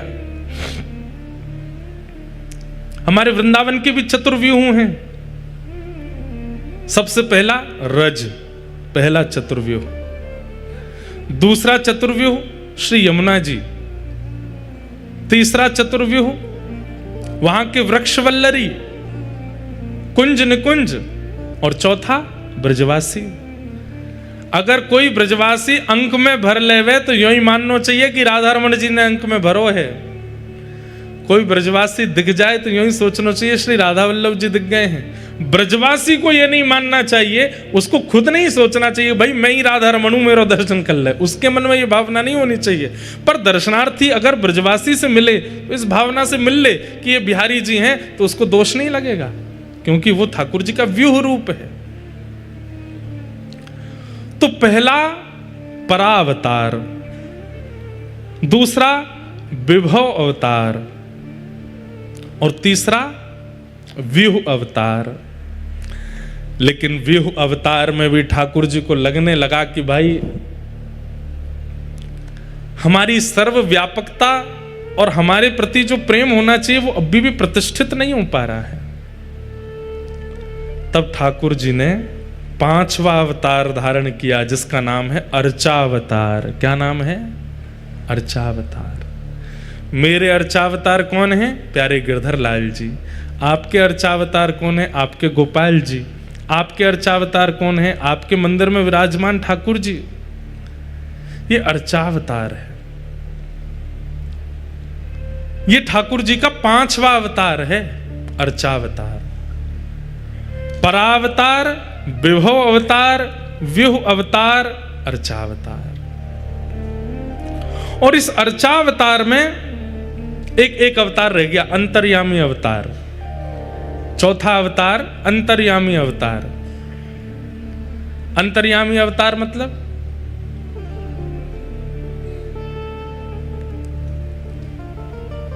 आपने मुझसे कहा महाराज जी बहुत जोर की प्यास लगी है, पानी चाहिए। तो मैंने कहा तुम जहां बैठे हो वहां नीचे पानी है, बोरिंग करवाओ, खुदवाओ, पानी निकाल के पी लो। मेरी बात असत्य है? जहां आप बैठे हो वहां नीचे पानी नहीं है, लेकिन मेरा यह कहना कि बोरिंग करवाओ, पानी निकलवाओ और प्यास बुझा लो। आप कहोगे महाराज जी प्यास लगी है, बोरिंग करवा के पानी निकलवाएंगे तब तक तो प्राण चले जाएंगे। ठाकुर जी का चौथा अवतार क्या है? अंतर्यामी। आपने कहा मुझे श्याम सुंदर से मिलना है, मुझे जगन्नाथ जी से मिलना है, मुझे राघव से मिलना है, मुझे माधव से मिलना है। तो मैंने क्या कहा?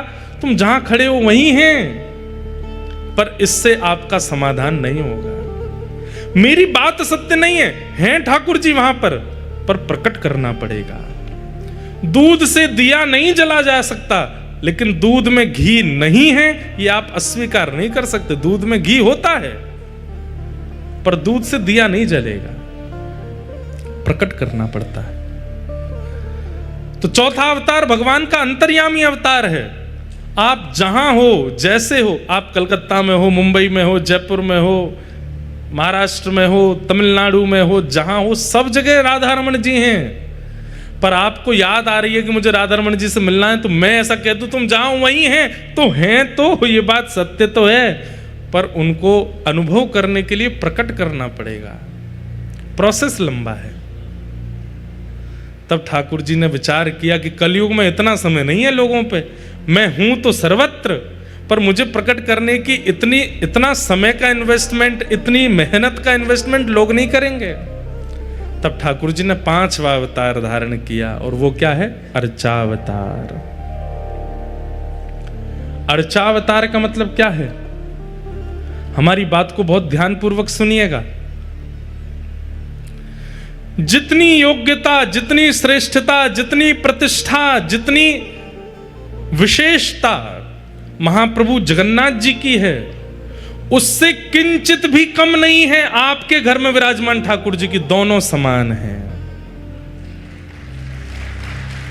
वो ठाकुर जी का अर्चावतार है। अर्चावतार के प्रति हमारी पूर्ण निष्ठा प्रकट क्यों नहीं हो पाती? क्योंकि हम मंदिर के ठाकुर, तीर्थ के ठाकुर को और घर के ठाकुर में भेद मानते हैं। कोई अंतर नहीं है। यह भाव जिस दिन आपके हृदय में प्रतिष्ठित हो गया, पता कैसे कीजिए? नित्य सुबह उठने के बाद, स्नान ध्यान करने के बाद, जब अपने ठाकुर जी का पर्दा खोलने के लिए जाओ, तो उस समय यह भावना मत रखो अपने गोपाल जी को उठाना है, आज वो वाली पोशाक पहनानी है, आज ये वाला भोग लगाना है, आज ऐसे आरती कर। नहीं, क्या भावना रखो? बहुत दिन हो गए हम द्वारिकापुरी नहीं गए हैं, तो आज स्नान करते करते ही मन में चिंतन कर लो, जब द्वारिका गए थे तब द्वारिका का कैसा मौसम था, उस मौसम का आवाहन कर लो। द्वारिका में कैसा समुद्र है, उस समुद्र का आवाहन कर लो। द्वारिकाधीश जी का मंदिर का शिखर कैसा, उसका आवाहन कर लो स्नान करते करते ही। द्वारिकाधीश के लोग कैसे हैं, वहां के लोगों की श्रृंगार कैसा है, वहां के लोगों की बोली चाली कैसी है, केम छो, मजामा छो, गुजराती बोल रहे हैं सबरे। मन में सारी भावनाएं प्रकट कर लो, और फिर अपने मंदिर में जाते समय यही भावना रखो, साक्षात द्वारिकाधीश का दर्शन कर रहे हैं, कपाट खोलते ही जय द्वारिकाधीश कहकर के प्रणाम करो। आपके ठाकुर जी का दर्शन और प्रणाम श्री द्वारिकाधीश जी के दर्शन से किंचित कम नहीं होगा, ठीक उतना ही फल मिलेगा जितना द्वारिकाधीश जी के दर्शन में मिलता है। अगले दिन, कल तो द्वारिका हुआ है, आज कहां जाएं? बोले आज जगन्नाथपुरी चल रहे हैं। और सवेरे स्नान करते करते ही आवाहन कर लीजिए, महोदधि समुद्र नारायण भगवान हैं, नील चक्र पर सुंदर पीत ध्वजा जी रोहण हो रही हैं, सुंदर ठाकुर जी का मधुर मंदिर है, सिंह द्वार है, सिंह द्वार पर पतित पावन भगवान विराजमान हैं, सुंदर सीढ़ियां चढ़ के हम ऊपर जा रहे हैं। आहा, दालमा, आनंद बाजार में से सुंदर महाप्रसाद की दालमा की सुगंधी आ रही है। हरि हरि बोलो, हरि हरि बोलो कह करके सब उड़िया भक्त मटक मटक के नाच रहे हैं। आवाहन करते हुए जाओ और अपना वस्त्र आदि पहनते हुए ये विचार कर लो हम मंदिर में आ गए हैं। और जैसे ही गरुण स्तंभ के पीछे गए हैं, नेत्र उठा करके देखा है, तुरंत अपने मंदिर के ठाकुर जी का कपाट खोलो, महाप्रभु जगन्नाथ की जय हो, श्री जगन्नाथ महाप्रभु की जय हो। अपने घर के ठाकुर जी को ही इस भाव से प्रणाम करने मात्र से जगन्नाथ यात्रा का फल मिल जाएगा। कितना इससे बढ़िया उपाय क्या होगा? हजारों की टिकट बच गई आपकी, हजारों के होटल का खर्चा बच गया, सारी शारीरिक मेहनत बच गई और घर में ही सौर्य तीर्थ प्रकट हो गए। क्यों? क्योंकि वो आपके अष्ट धातु के भगवान नहीं है, आपके घर में पीतल के, चांदी के, सोने के भगवान नहीं है, वो ठाकुर जी का अर्चावतार है। आप जिस प्रभु का आवाहन करोगे, जिस तीर्थ का आवाहन करोगे, जिस महाप्रसाद का आवाहन करोगे, वो सब आपके घर में उनके सन्मुख पधराते ही प्रकट हो जाएगा। उनको सामान्य मत समझा कीजिए, वो साक्षात भगवान का 5वां अवतार है, अर्चा अवतार। और श्रीमद् भागवत में ही कही गई एक वाणी की सिद्धता करते हैं, अहम भक्त पराधीन, मैं अपने भक्त के पराधीन हूं। जब भगवान ने यह बात कही कि मैं अपने भक्त के पराधीन हूं, तो किसी ने भगवान से कहा, पराधीनता का मतलब पता है आपको? भगवान बोले, हमसे पूछ रहे हो? पराधीनता का मतलब होता है कि हिल करके स्वयं पानी भी ना पीना, इसको पराधीनता कहते हैं। प्यासे रह जाएंगे लेकिन स्वयं पानी नहीं पिएंगे, इसको पराधीनता कहते हैं। तो किसी ने कहा, तो आप ये कर पाओगे? बोले, करूंगा, अर्चावतार के रूप में यही करूंगा। भूख लगेगी लेकिन तब तक नहीं पाऊंगा जब तक पवाएगा नहीं, प्यास लगेगी तब तक नहीं पीऊंगा जब तक पिलाएगा नहीं, श्रृंगार की इच्छा होगी लेकिन तब तक नहीं सजूंगा जब तक सजाएगा नहीं, नींद आ रही होगी लेकिन तब तक नहीं सोऊंगा जब तक सुलाएगा नहीं, अर्चक के पूर्ण अधीन हो जाऊंगा। इसलिए ये मेरा 5वां अवतार होगा, अर्चावतार। और एक बात, जैसे काशी में गंगा जी हैं, हरिद्वार में गंगा जी हैं, ऋषिकेश में गंगा जी हैं, पर गंगा जी का मूल स्रोत गंगोत्री है। वृंदावन में यमुना जी हैं, दिल्ली में यमुना जी हैं, अन्य अन्य क्षेत्रों में यमुना जी हैं, पर मूल स्रोत यमुनोत्री है। ऐसे ही आपके घर लड्डू गोपाल हैं, आपके घर त्रिभंग ललित ठाकुर जी हैं, मेरे पास श्रीनाथ जी हैं, पर इन समस्त ठाकुरों के मूल स्रोत अर्चावतार, सबसे विशेष अर्चावतार कौन से हैं? बोले, महाप्रभु जगन्नाथ जी, ये अर्चावतार है। ये सारे हमारे घर के ठाकुरों के एक बात कह दें तो मूल स्रोत हैं जगन्नाथ जी। वैसे इनका नाम क्या है? जगन्नाथ, पूरे विश्व के नाथ। लेकिन रथ पे बैठना हो तो खुद चल के नहीं आते, यहां से पंडाओं के कंधा पे हाथ धरेंगे, इधर से पंडाओं के कंधा पे हाथ धरेंगे, खूब सारे पंडा पुजारी महाराज घेर लेंगे। और फिर इतना ही नहीं है, ठाकुर जी को बढ़िया पाश में बांधते हैं, सुंदर मोटी पाश में बांधते हैं और ठाकुर जी को खींचते हैं आगे।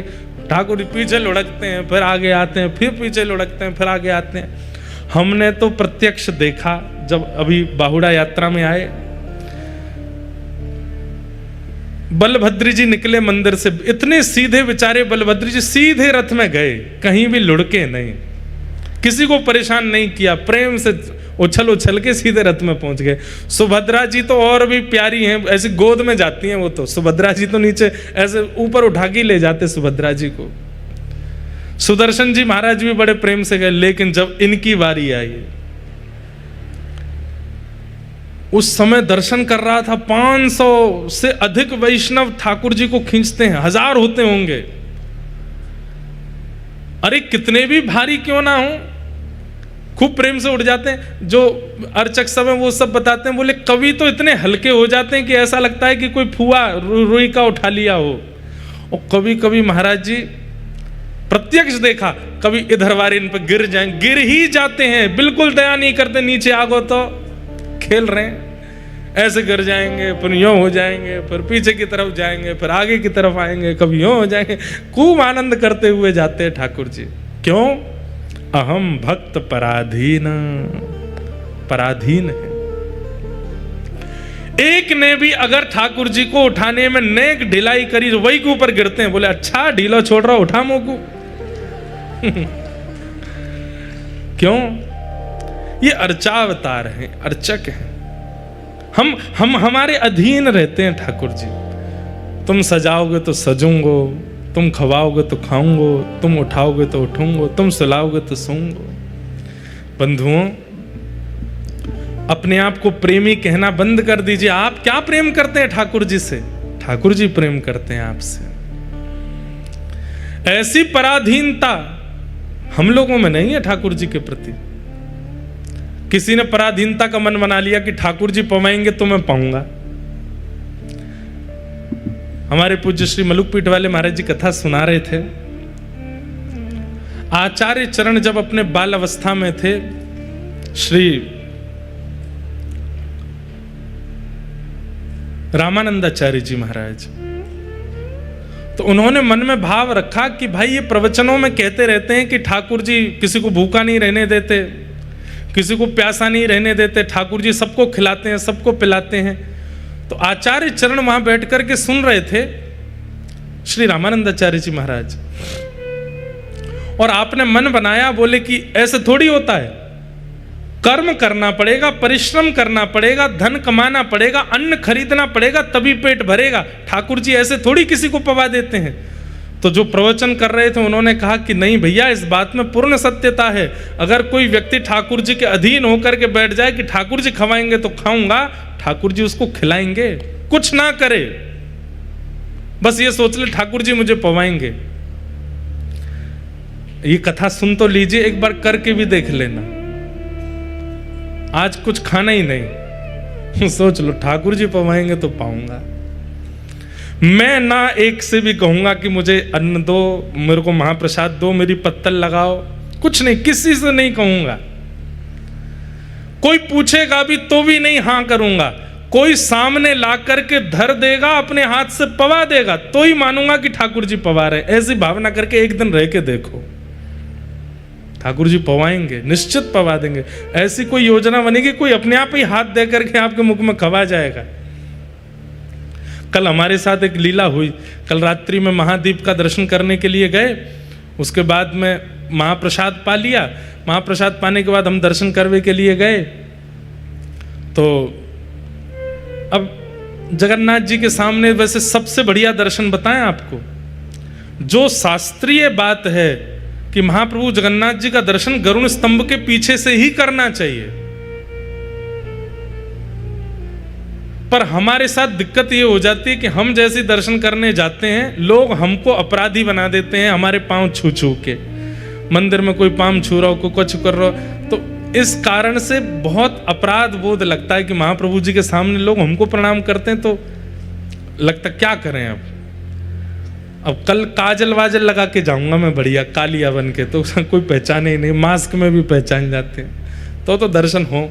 तो फिर ऐसे में फिर क्या करना पड़ता है, पुजारी जी लोग थोड़े हमको आगे से ले जाते हैं, यहाँ से आप प्रणाम कर लो। मन तो यही रहता है कि पीछे क्योंकि महाप्रभु चैतन्य महाप्रभु ने, श्रीमद रामानुजाचार्य जी महाराज ने, श्रीमद वल्लभाचार्य जी महाराज ने, सब आचार्य चरणों की प्रधानता है कि सबने गरुड़ स्तंभ के पीछे से ही दर्शन किया, और शास्त्रीय प्रमाण है कि वहां से दर्शन करना ही दर्शन गिना जाता है। आप गरुड़ स्तंभ के पीछे से देख लो, उसके बाद आगे आ जाओ, चलेगा। लेकिन गरुड़ स्तंभ के पीछे नहीं गए हैं और सीधे आगे चले गए हैं, तो आपका दर्शन अधूरा माना जाएगा। तो कल हम चले गए दर्शन करने, तो गरुड़ स्तंभ पे जा ही नहीं पाए, पहले ही हाथ पकड़ के ले गए, बोले चलो भीतर आगे।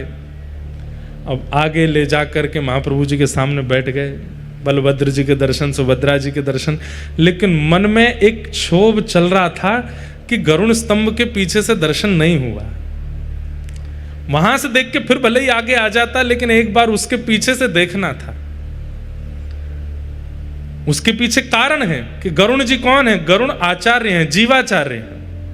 और आचार्य सन्निधि में जब आप दर्शन करते हैं तो ठाकुर जी किसको देखते हैं? ठाकुर जी आपको नहीं देख रहे, ठाकुर जी किसी को नहीं देख रहे, ठाकुर जी तो आचार्य को देख रहे हैं। और आचार्य के हाथों के नीचे जो खड़ा हो जाएगा, तो आचार्य चरण ठाकुर जी को इशारा कर देंगे, ये खड़ा है मेरी सन्निधि में, इसको भी देख लो। तो ठाकुर जी उसको भी देखते हैं। इसलिए आचार्यों के सहित दर्शन, गरुड़ जी के सहित दर्शन होना चाहिए। आप गरुड़ जी के बिना आश्रय के दर्शन को जाएंगे तो ठाकुर जी तो नेत्र बड़े बड़े हैं। अब जैसे इतनी भीड़ यहाँ बैठी है, हमको सब स्पष्ट थोड़ी दिख रहे हैं, बस दिख रहे हैं किसी का चेहरा याद थोड़ी, ऐसे ठाकुर जी को दिखते हैं, लेकिन हमको सामने श्रीनाथ जी दिख रहे हैं, पीछे श्रीनाथ जी विराज रहे हैं। अब सोच लीजिए कि मान लीजिए ठाकुर जी जीवाचार्य बने बैठे, अब श्रीनाथ जी के बिल्कुल बगल में आके कोई खड़ा हो जाएगा तो वो जरूर दिख जाएगा। ठीक वैसे ही गरुण जी आचार्य हैं, उन आचार्य की सन्निधि में आकर के कोई खड़ा हो जाएगा, उसको महाप्रभु जी जरूर देखते हैं। तो कल मेरे मन में आया कि हे महाप्रभु जी, हमने तो गरुण स्तंभ के पीछे से दर्शन ही नहीं किया, सीधे आगे आकर के दर्शन हो गए आपके। अब दर्शन भी करता जा रहा था, मन में थोड़ी वो भी हो रही थी, अब क्या दर्शन तो अधूरा माना जाएगा।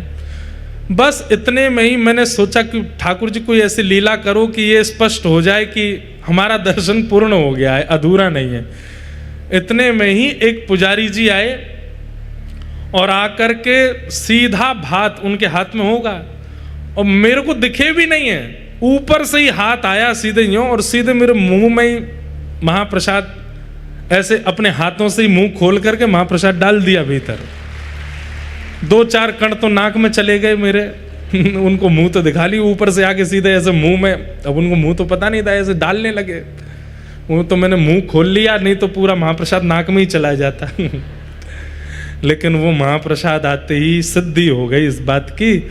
जगन्नाथ जी को देख रहे थे, महाप्रसाद पा रहे थे, ये पहली बार हुआ कि देखते हुए महाप्रसाद पाया, और वो भी अर्चक के द्वारा। ठाकुर जी की सेवा करके निकले होंगे, उन्होंने सीधे आके मुंह में पधरा दिया, तो ये प्रमाणित हो गया। महाप्रभु जी बोले कि लाला तू चिंता मत कर, तू तो ब्रजवासी है, तू जहां ते दर्शन कर ले वो पूरा ही मान हो जाएगा, ले महाप्रसाद पा ले। तो जीव सन्निधि आचार्य सन्निधि में करना चाहिए। तो ये बात मैं इसलिए बता रहा था, ठाकुर जी सबको पवाते हैं। और कल एक बात और थी, एकादशी पर नियम है कि आकंठ पाना चाहिए, अपनी क्षमता से ज्यादा पाना चाहिए। लेकिन कल हम जब रात्रि में वहां पा रहे थे तो हमने, हमारे बगल में शीतल भैया बैठे थे, कहाँ है, तो यहीं तो बैठे थे, ये बैठे, तो ये हमारे बगल में बैठे बैठे बोले महाराज जी आप जितना पालो उसके बाद जो बच जाए हमको दे देना।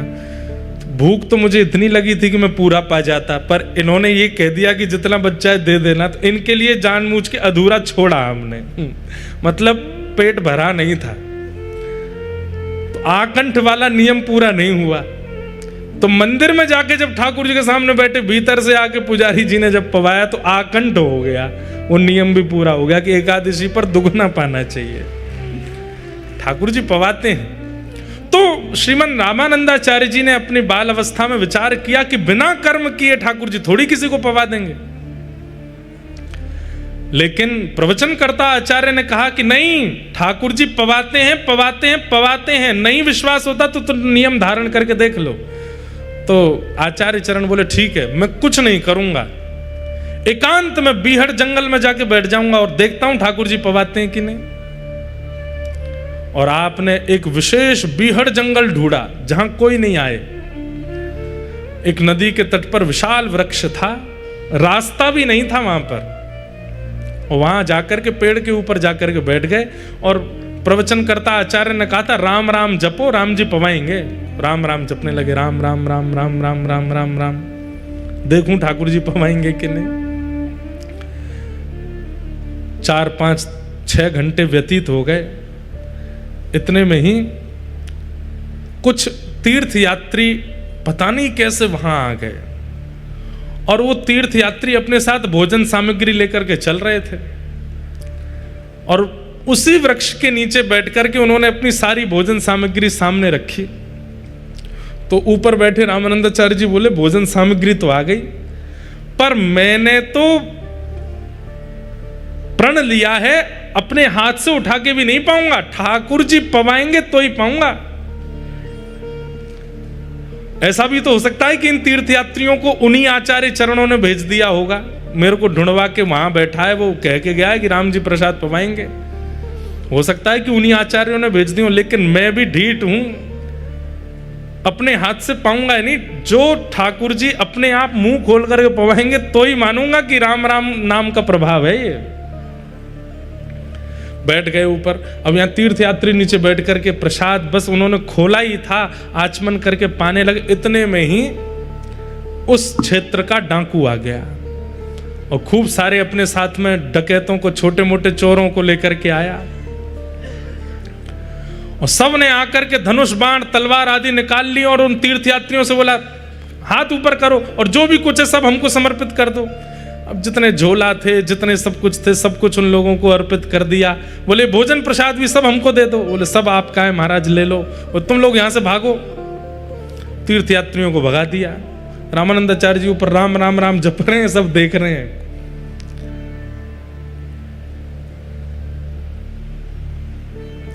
इतने में ही अब वो सब लोग बैठे, बोले महाराज धन धान्य तो ज्यादा नहीं मिला लेकिन भोजन बढ़िया मिल गया है, आइए चकाचक पाते हैं। तो जो मुखिया था डाकू का, बोला सुनो सुनो रुको, ये बीहड़ जंगल है, यहां कोई आता तो नहीं है, ये तीर्थयात्री यहां कैसे आ गए? इस बीहड़ जंगल में हम लोग ही घूमते हैं, कहीं ऐसा तो नहीं राजा बहुत दिन से हमको पकड़वाना चाहता है और हमको पकड़वाने के लिए उसने इन तीर्थयात्रियों को भेजा और ये सुंदर सुंदर पकवान बनवा करके भेजे ताकि हम जब लूटें तो ये पकवान भी हमारे पक्ष में आ जाएं। और इन पकवानों में हो सकता है राजा ने कुछ विष आदि मिला दिया होगा ताकि हम पावें तो हम सबके प्राण निकल जाएं और राजा का जो भय है हमसे वो दूर हो जाए। मुझे तो लगता है इन पकवानों में कुछ मिला हुआ है। सबके साथ में जो सब डाकू के संग में थे वो लोग बोले कि अब महाराज आप भी क्या सोचने बैठ गए, भूख लगी है बहुत जोर की, पा लेते हैं। बोले नहीं नहीं, पाना तो मुझे भी है लेकिन पहले किसी अन्य को पवा करके देखो, इसमें विष तो नहीं है। अब बोले अन्य कौन है? वो तीर्थयात्री थे, उनको आपने भगा दिया, ढूंढो कोई तो मिलेगा। इतने में ही जिस वृक्ष पर रामानंदाचार्य जी बैठे थे, अपने आप ही उनके बगल का एक फल टूट के नीचे गिरा। फल जैसे ही नीचे गिरा, डाकुओं की दृष्टि ऊपर गई। ऊपर देखे तो रामानंदाचार्य राम राम राम राम जप रहे थे। पकड़ो इसको, नीचे बुलाओ। पकड़ करके नीचे बुलाया। बोले हाथ पैर बांधो। हाथ पैर बांध दिए। बोले इसका मुंह खोलो। जैसे ही मुंह खोला, बोले अब इसको पवाओ। अब यहां तो डाकू ये देखने के लिए पवा रहा था कि भाई इसमें विष है कि नहीं, लेकिन जैसे ही प्रथम ग्रास डाला, आचार्य चरण के नेत्र अश्रु से भर गए। अब पवाने के बाद में रामानंदाचार्य जी बोले पवा भी देंगे, चबाऊंगा भी खुद नहीं। राम जी मुंह खोल के चबाएंगे तो ही पाऊंगा। अब मुंह में तो दे दिया, अब यहां तो इनका नियम चल रहा है, लेकिन वो डाकू सोच रहे हैं जरूर इसमें विष है इसलिए खा नहीं रहा, इसका मुंह पकड़ के जबरदस्ती खवाओ। रामानंदाचार्य जी रुदन करने लगे। थोड़ी देर बाद जब मुक्त कर दिया, डाकू बोले विष नहीं है, हम भी पा लेते हैं। पा करके चले गए। उसी दिन आपने घर बार त्याग दिया और श्री राम आश्रय ले लिया। बोले भैया आज प्रण करके ये अनुभव हो गया कि राम जी पवाते। और ये बात हम केवल सुना के आपको आनंदित कर रहे हैं ऐसा नहीं है। 7 दिन है जगन्नाथपुरी में, किसी एक दिन करके देख लो। आज हम ना तो खुद थाली लगाएंगे, ना किसी से बोलेंगे, ना याचना करेंगे, देखते हैं रात्रि तक महाप्रभु जी पवाते हैं कि नहीं। मुझे बोलने में डर तो लग रहा है लेकिन अपने लाला पे विश्वास है, वो पवा ही देंगे। कोई ना कोई ऐसी योजना बनेगी, चाहे एक दिन का भी राह चलता हुआ व्यक्ति आपको दे करके स्वयं दे करके जाएगा, लेकिन मिलेगा जरूर। ठाकुर जी पवाते हैं, सबका ध्यान रखते हैं ठाकुर जी। वे कौन हैं? वे अर्चावतार हैं। और उन्हीं अर्चावतार का मूल विग्रह यदि इस धराधाम पर कहीं विराजमान है तो वो श्री जगन्नाथपुरी में जगन्नाथ महाप्रभु अर्चावतार है। तो भगवान के 5 अवतार हैं, व्यूह अवतार, विभव अवतार, अंतर्यामी अवतार और परा अवतार और अंतिम अर्चा अवतार। ये ठाकुर जी के 5 अवतार हैं। उनमें अर्चा अवतार हम सबके पास में विराजमान है। इसलिए महाप्रभु जगन्नाथ जी का अगर अति भीड़ के कारण दर्शन न भी हो पाए, अपने ठाकुर जी को ही महाप्रभु जगन्नाथ जी के रूप में देख लो, वही समान फल प्राप्त होता है। इसका मतलब ये भी नहीं है कि आप तीर्थ आना बंद कर दें। तीर्थ में आने का अवसर मिलता हो, तीर्थ में कथा सुनने का अवसर मिलता हो तो आना चाहिए, निश्चित आना चाहिए। हर साल तीर्थ यात्रा करनी ही चाहिए, लेकिन जब तीर्थ नहीं जाते अपने घरों पर रहते हैं तो तीर्थों का आवाहन अपने घर पर कर लेना चाहिए। आपके अर्चावतार बड़े वर्सटाइल हैं महाराज, घर के ठाकुर जी जैसा वर्सटाइल कोई नहीं होगा। यही जगन्नाथ हैं, यही श्रीनाथ हैं, यही द्वारिकानाथ हैं, यही बद्रीनाथ हैं, यही राधारमण, यही श्रीनाथ, सब कुछ है। धर्म प्रोचित कैतवोत्र परमो निर्मत्सराणां सताम् वैद्यं वास्तवमत्र वस्तु शिवदं तापत्रयोन्मूलनम्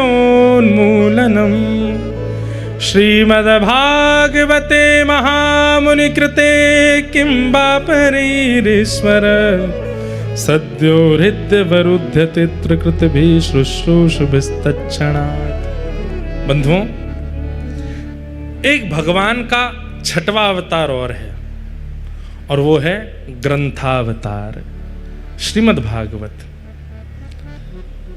और ये तो सबसे विशेष अवतार है। क्यों? अगर श्रीमद् भागवत जी नहीं होती आप परावतार को नहीं पहचान पाते, श्रीमद् भागवत जी नहीं होती आप व्यूह अवतार को नहीं पहचान पाते, आप विभव अवतार को नहीं पहचान पाते, आप अर्चावतार को नहीं पहचान पाते। इसलिए भगवान का एक छठवां अवतार और है, वो है पुराण अवतार श्रीमद् भागवत। जैसे उन अवतारों के लिए अपने अपने नियम हैं, ऐसे इन भागवत जी के नियम क्या हैं? सबसे पहला नियम, भागवत जी क्या करती हैं? परम धर्म का बीजारोपण करती हैं सुनने वाले के चित्त में। जब व्यक्ति अपने शरीर को प्रमुख मान करके उसकी क्रियाएं करता है, ऐसा व्यक्ति धार्मिक माना जाता है। लेकिन जब व्यक्ति शरीर से इतर होकर के आत्म कल्याण की भावना चित्त में रखता है, तो उसी व्यक्ति को परम धार्मिक माना जाता है। समय पर सोना, समय पर उठना, समय पर खाना, समय पर रहना, समय पर सब करना, जो जरूरत है वो खाना, जो जरूरत का नहीं है उसको छोड़ देना, इस प्रकार से अपने धन अर्जन के लिए कर्म करना, व्यापार करना, ये सब धर्म कहलाता है। लेकिन अपने आत्म कल्याण के लिए, अपने चित्त के कल्याण के लिए, इस देह के भीतर विराजमान जो सूक्ष्म आत्मा है उसके उद्धार के लिए जब आप क्रियाएं करते हैं, उसको परम धर्म कहते हैं। रात में 10, साढ़े 10, 11 बजे सो जाना चाहिए, पर महाप्रभु जगन्नाथ जी की महाआरती, वो दीप आरती कल रात्रि 11:30, पौने 12 बजे हो रही है। तो हमारे मन में क्या आया? वैसे तो मैं सो जाता हूँ 11 बजे, लेकिन अभी तो आरती 11:30 बजे होगी, तो उस दिन उठ करके उस आरती के लिए अपने नियमों का त्याग कर रहा है, ये परम धर्म है। अब जन्माष्टमी को 12 बजे अभिषेक होता है रात्रि में, लोग बाग सो रहे हैं 10 बजे, जो नियम से रहने वाले। वैसे तो आजकल लोग 2-3 बजे से पहले सोते नहीं हैं। ये 2-3 बजे तक स्वयं को उठाना, ये कहीं ना कहीं पाप हो जाता है। वो धर्म भी नहीं है, परम धर्म भी नहीं है, वो पाप कर्म है। ठाकुर जी के लिए 2 बजे तक उठ रहे हो तो वो पाप नहीं है। किस लिए उठ रहे हैं 2 बजे तक? बोले भजन करते हैं रात में बैठ करके, नियम करते हैं रात में बैठ करके। हमारे वृंदावन में कई ऐसे महापुरुष हैं, रात्रि 2 बजे उठ जाते हैं, 2 बजे उठ करके भजन करते हैं। तो उनका 2 बजे उठना वो धर्म विरुद्ध, शास्त्र विरुद्ध नहीं है। क्यों? किस लिए उठे हैं? परम उद्धार के लिए, अपने कल्याण के लिए 2 बजे उठे, इसलिए उनका उठना उचित है। श्रीमद् भागवत जी क्या करती हैं? परम धर्म का निरूपण कराती हैं और परम धर्म करने की क्षमता प्रदान करती हैं।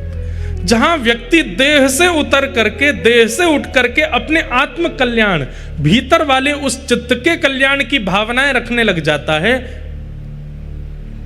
ऐसा व्यक्ति परम धार्मिक माना जाता है। शरीर तीर्थ में घूमे आया, शरीर पर तिलक लगा लिया, शरीर को सब प्रकार की परिक्रमा आदि करा दी, शरीर को समुद्र में स्नान करा दिया, पर मन परिवर्तित नहीं हो पाया, वो व्यक्ति धार्मिक तो है पर परम धार्मिक नहीं है। परम धार्मिक व्यक्ति तो वो है जो बाहर से ग्रहण करने वाली वस्तु को हृदय तक ले जाए, वो परिवर्तन चित्त में आवे। जगन्नाथपुरी जब तक हैं तब तक तो भोजन आदि की शुद्धता का ध्यान रखा, और जैसे जगन्नाथपुरी से लौट करके अभी नवरात्रि आने वाली है, नवरात्रि में हमारे उत्तर भारत के कई प्रांतों में प्याज लहसुन भी नहीं खाएंगे लोग। और 10वीं के दिन, पिछली साल मैंने न्यूज़ देखी थी कि नवरात्रि के समय पर भारत में जो मांस का भोजन करने वाले लोग हैं उनका रेशियो कितना घट गया। 9 दिनों में मांस भोजन नहीं किया गया, लेकिन नवरात्रि पूरी होती, दशहरा जिस दिन आया, बोले उस दिन क्या हुआ, बोले जीव जंतु कम पड़ गए, जितने बचे थे सबको खा गए, कोई नहीं बचा। ऐसे धर्म का क्या फायदा। हमने दिनों में बांट दिया है, हमने समय में बांट दिया है कि बस इस समय पर शुद्धता रख लो, बस इस समय पर पवित्रता रख लो, हो गया काम। ये तो वही बात हो गई कि आपने सुबह स्नान ध्यान किया, तिलक स्वरूप लगाया, सुंदर नए कपड़े पहने और कपड़े पहन करके फिर कीचड़ में जाके कूद गए। किसी ने पूछा अरे भाई कीचड़, अरे सुबह तो नहाया था मैं, कीचड़ में कूद गया तो क्या हो गया। नवरात्रि व्रत तो किए थे मैंने, एकादशी जन्माष्टमी व्रत तो किया था मैंने, आज अगर थोड़ी सी पी ली, थोड़ा सा खा लिया तो उसमें क्या हो गया। ऐसा थोड़ी होता है, हर दिन नवरात्रि है, हर दिन पवित्रता है। ये भावना चित्त में प्रकट होना, इसी को परम धर्म कहते हैं। और ये भावना कैसे प्रकट होगी, भागवत जी की सन्निधि से होगी। धर्म प्रवजित कई तवोत्र परमो, जो परम धर्म की बीज को बोता है चित्त में, वो भागवत। इस परम धर्म का अधिकारी कौन है, तो कहते हैं निर्मत सराणाम सताम, जिसके चित्त में ईर्ष्या नहीं है वो इस परम धर्म का अधिकारी है। वैद्यम वास्तवमत्र वस्तु शिवदम, भागवत जी क्या करती हैं, ठाकुर जी से संबंध कराती हैं। कैसा संबंध, बोले शिवदम, कल्याणकारी। तापत्रयोन्मूलनम, 3 प्रकार के तापों का उन्मूलन करती हैं। श्रीमद्भागवते महामुनि कृते किंबा परैरीश्वर, सद्यो हृदयवरुध्यते त्रिकृतिभिः शुश्रूषुभिस्तत्क्षणात्। एक बात ध्यान से सुनिएगा, कथा सुनने से ठाकुर जी चित्त में विराजमान होते हैं, ये बात सिद्ध है। पर 7 दिन बाद जब कथा विश्राम होती है तो ठाकुर जी भी प्रस्थान कर जाते हैं। हमारी कथा सुनना सफल कब मानी जाए, कि 7 दिन में ठाकुर जी चित्त में विराजमान हुए और 7 दिन बाद जब 8वां दिन प्रारंभ हुआ तब भी ठाकुर जी चित्त में व्यवस्थित रहे, और उसके बाद सालों निकल गए लेकिन ठाकुर जी चित्त त्याग करके नहीं गए, तो आपका कथा सुनना सफल माना जाएगा। लेकिन कथा विश्राम होते ही ठाकुर जी भी विश्राम को चले गए, तो आप तो कितनी कथा सुन लो, कुछ नहीं होने वाला। एक कथा सुनते ही मन बुद्धि चित्त में ठाकुर जी जो आके बैठे हैं, इस वक्त ठाकुर जी आपके चित्त में है, ये बात फैक्ट है। आप सबके चित्त में जगन्नाथ जी विराजमान है, लेकिन कथा विश्राम होते ही जगन्नाथ जी चले जाते हैं, क्योंकि हमारा चित्त उनको अनुकूल व्यवस्था नहीं देता। श्रोता को चाहिए कि कथा सुनने के बाद अपने चित्त का निर्माण ऐसा कर ले कि जो ठाकुर जी चित्त में आए वो कभी जाए ना, सदा वहीं बस जाए।